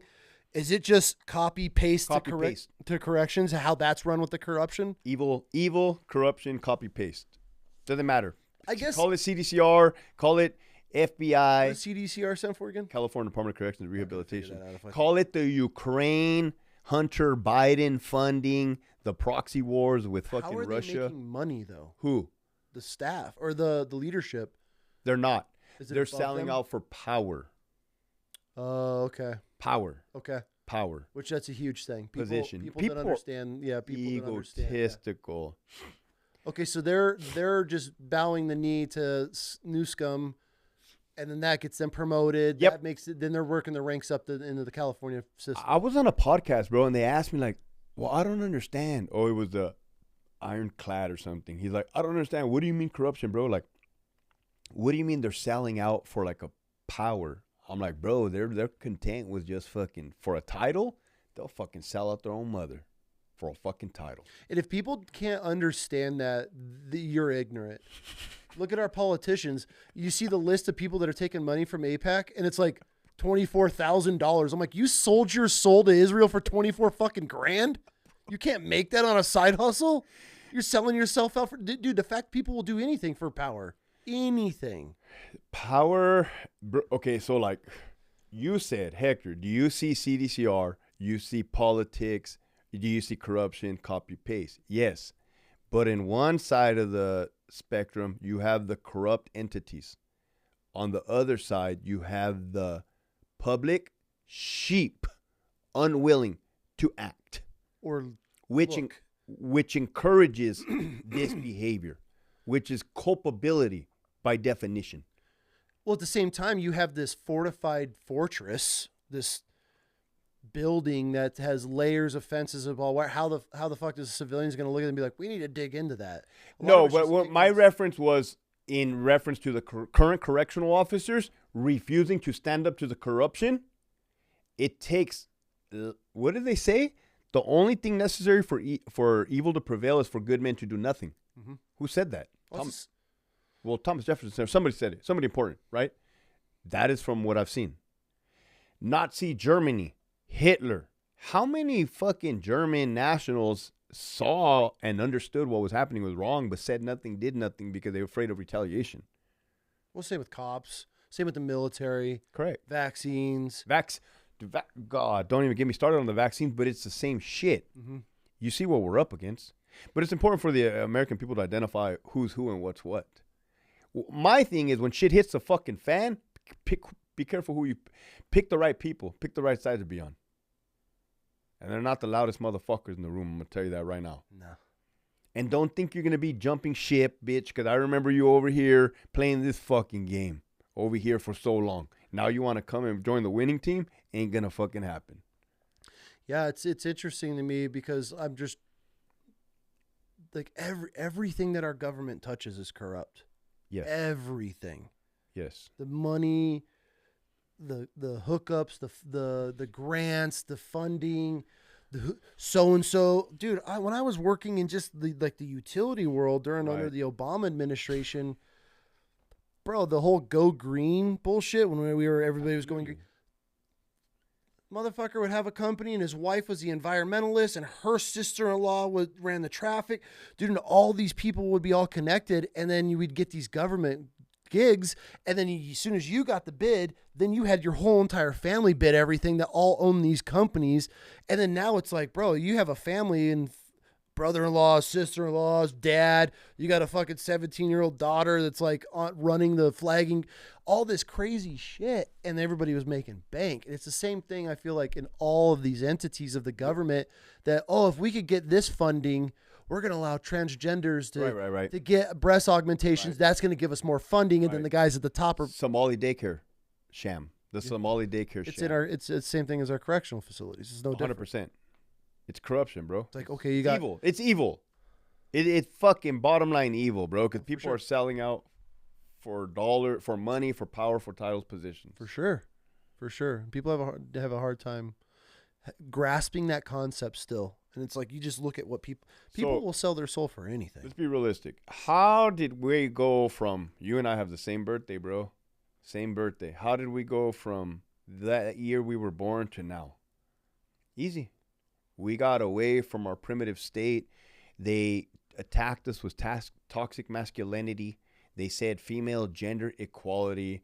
They removed the Pledge of Allegiance from school. They removed religion.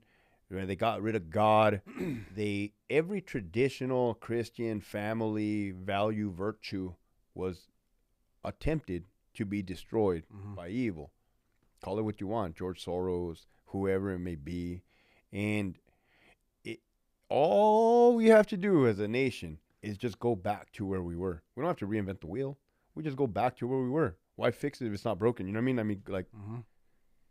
I think a good time frame in the world was around probably 2009, 2008. Like, things were fucking legit there. We had internet. We had boys' restrooms, girls' restrooms. Things were nice. The whole world wasn't at each other's throats. Correct. Look how angry we are now. That's by design. 100%. And dopamine, right? Because on my Instagram, I'm always talking shit to these people. Like, oh, you fucking spend all your time scrolling and laughing at fucking dopamine. Weak people chase dopamine hits, bro. The same exact way I used to chase dopamine when I was chasing women, chasing drugs, and chasing alcohol. The only reason I'm able to speak confidently as I am because I'm experienced in doing the wrong thing first. All right. I'm not here sitting on a pedestal saying I am almighty, I am God, I am perfect. I am straight up told you I used to smoke meth, I used to drink alcohol, I ended up in a psych ward, but I know what corruption is and I've witnessed it and I wanted no part in it. Yeah. So am I really that crazy? I don't think so, bro. I'm perfectly sane. And you didn't ever lower your morals or values for it. Thank you. And you know that's what a true man is. And you know what's attached to that? My last name. And my last name, my daughter's last name. My father's last name. Facts. That's why I look at these dudes. I'm like that sell out for shit. I'm like, God, you're such a bitch, bro. You just shat on your whole fucking family lineage for money or power. It's fucking disgusting. I've had opportunities where I could have stepped into place, but I knew what it was going to take, and 100%. And it felt so good. I'm good. We sleep good at night, bro. That's fucking priceless. Me and you can walk down the street and know that like nobody can shun down on us or fucking spit on our name. You know how I live? That my daughters could look at their dad every single day and be like, he is not a fucking pussy. He ain't a bitch. He's never sold out. He's not going to do anything for money or power. Bro, I mean, don't get me wrong. I have a sellout number that if somebody came to me, if Israel's listening, it's going to be probably 200 million.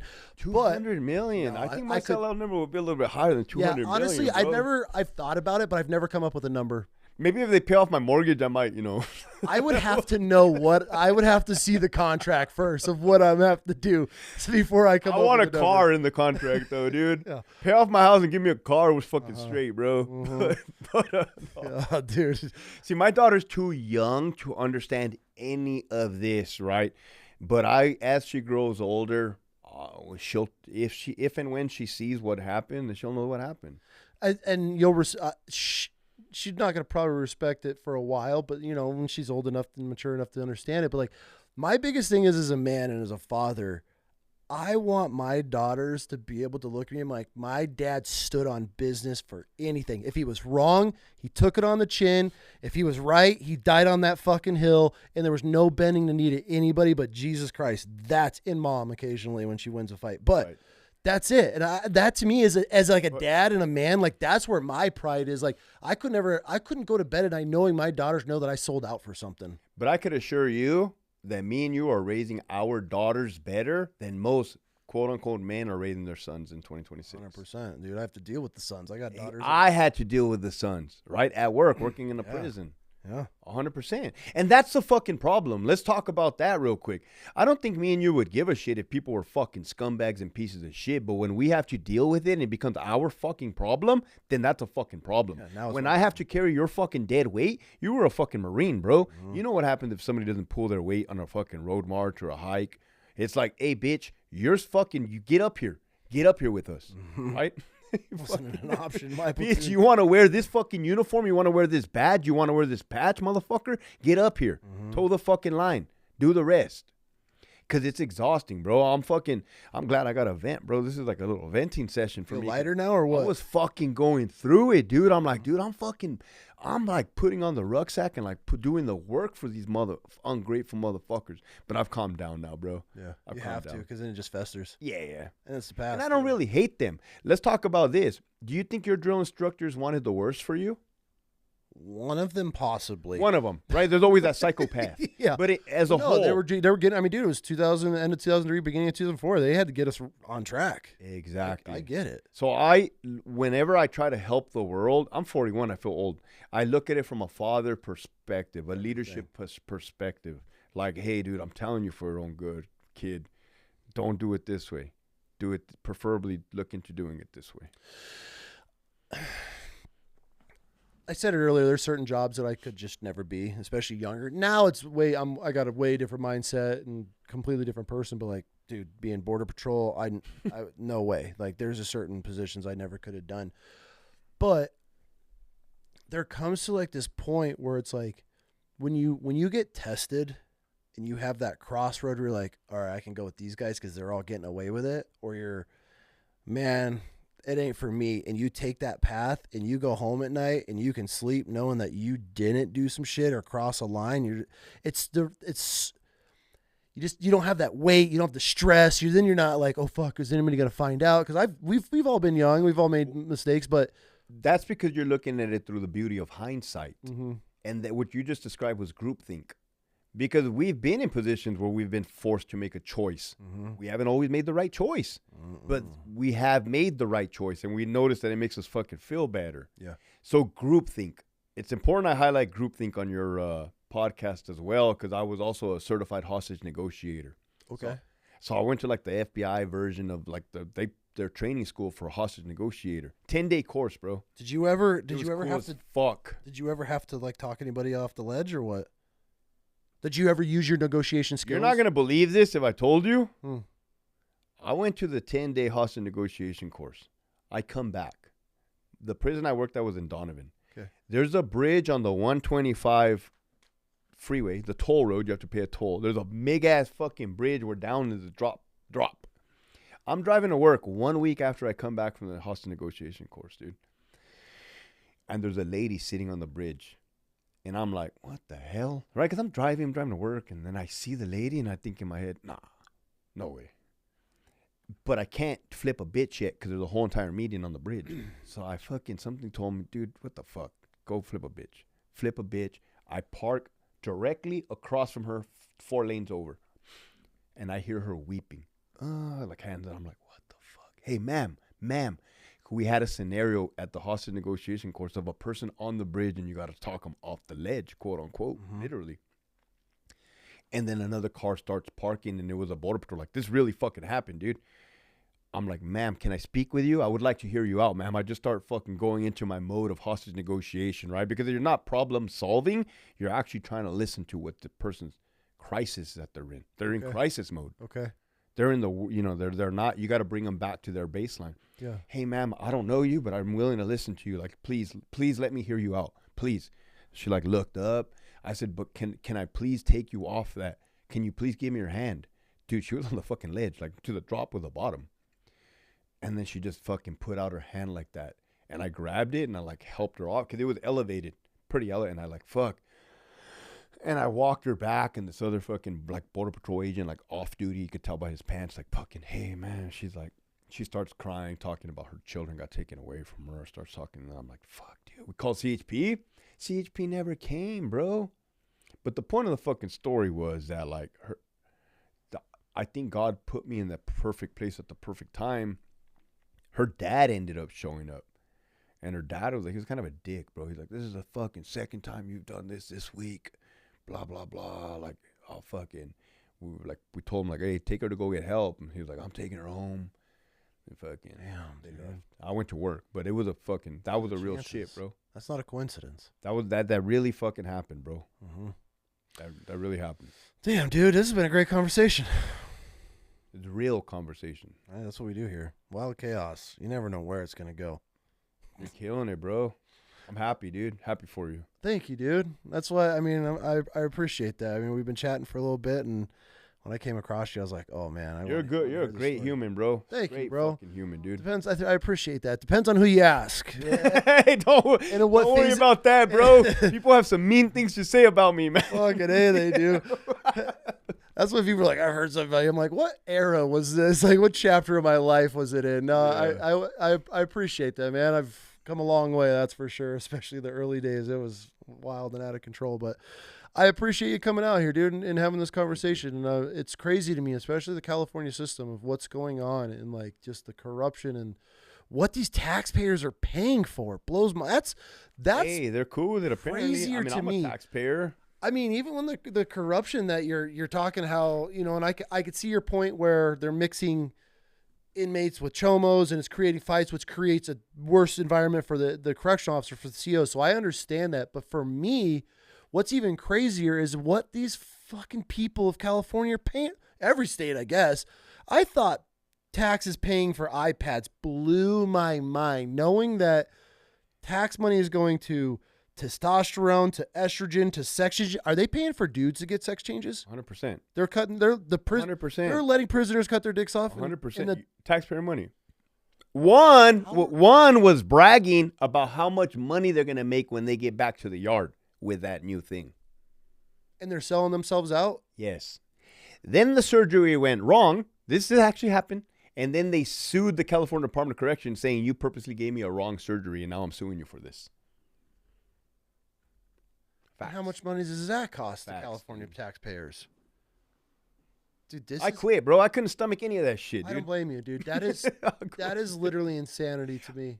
I'd rather live at a fucking park than deal with that shenanigan, bro. That fucking circus.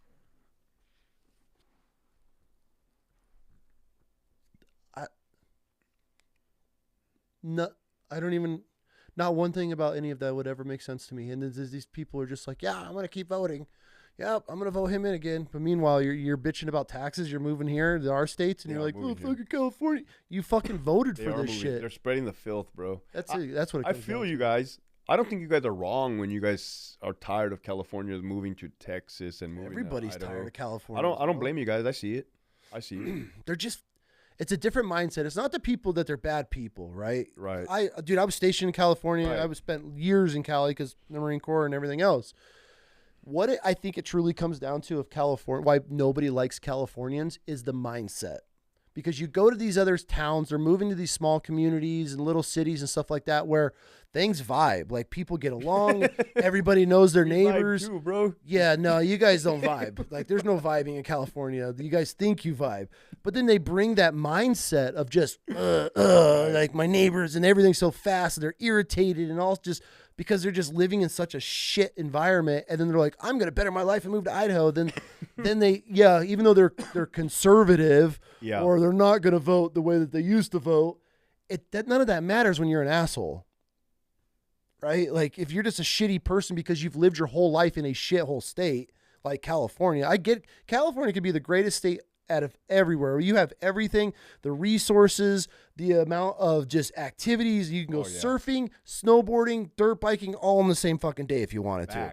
Greatest state we could have. But it's the mindset and how these people just keep repeating the same damn problems, and they keep voting the same fucking retards in, and they're like, oh, this is horrible. And then they leave here and then they vote for the same shit, and you're just like, bro, what are you have doing? A lot of good, solid people in California, bro. For sure. We're kind of like behind enemy lines. You guys, but that's what they all talk about. Oh, well, our vote doesn't matter. It's crazy. Yeah, anyways. Well, dude, I appreciate the conversation. Thanks, bro. Yeah, I appreciate you getting out here and spending some time and getting to see a little bit of what we have to offer here in Idaho. Maybe we can get you out of that shithole. Hopefully, we'll see you, man. All love for my California listeners. I love y'all, but you got to start fucking doing something. That's that state that everybody does with taxes, everything. So anyways, dude, I appreciate you. Thank you, man. Thanks, bro. This is great. That was a real conversation. Absolutely.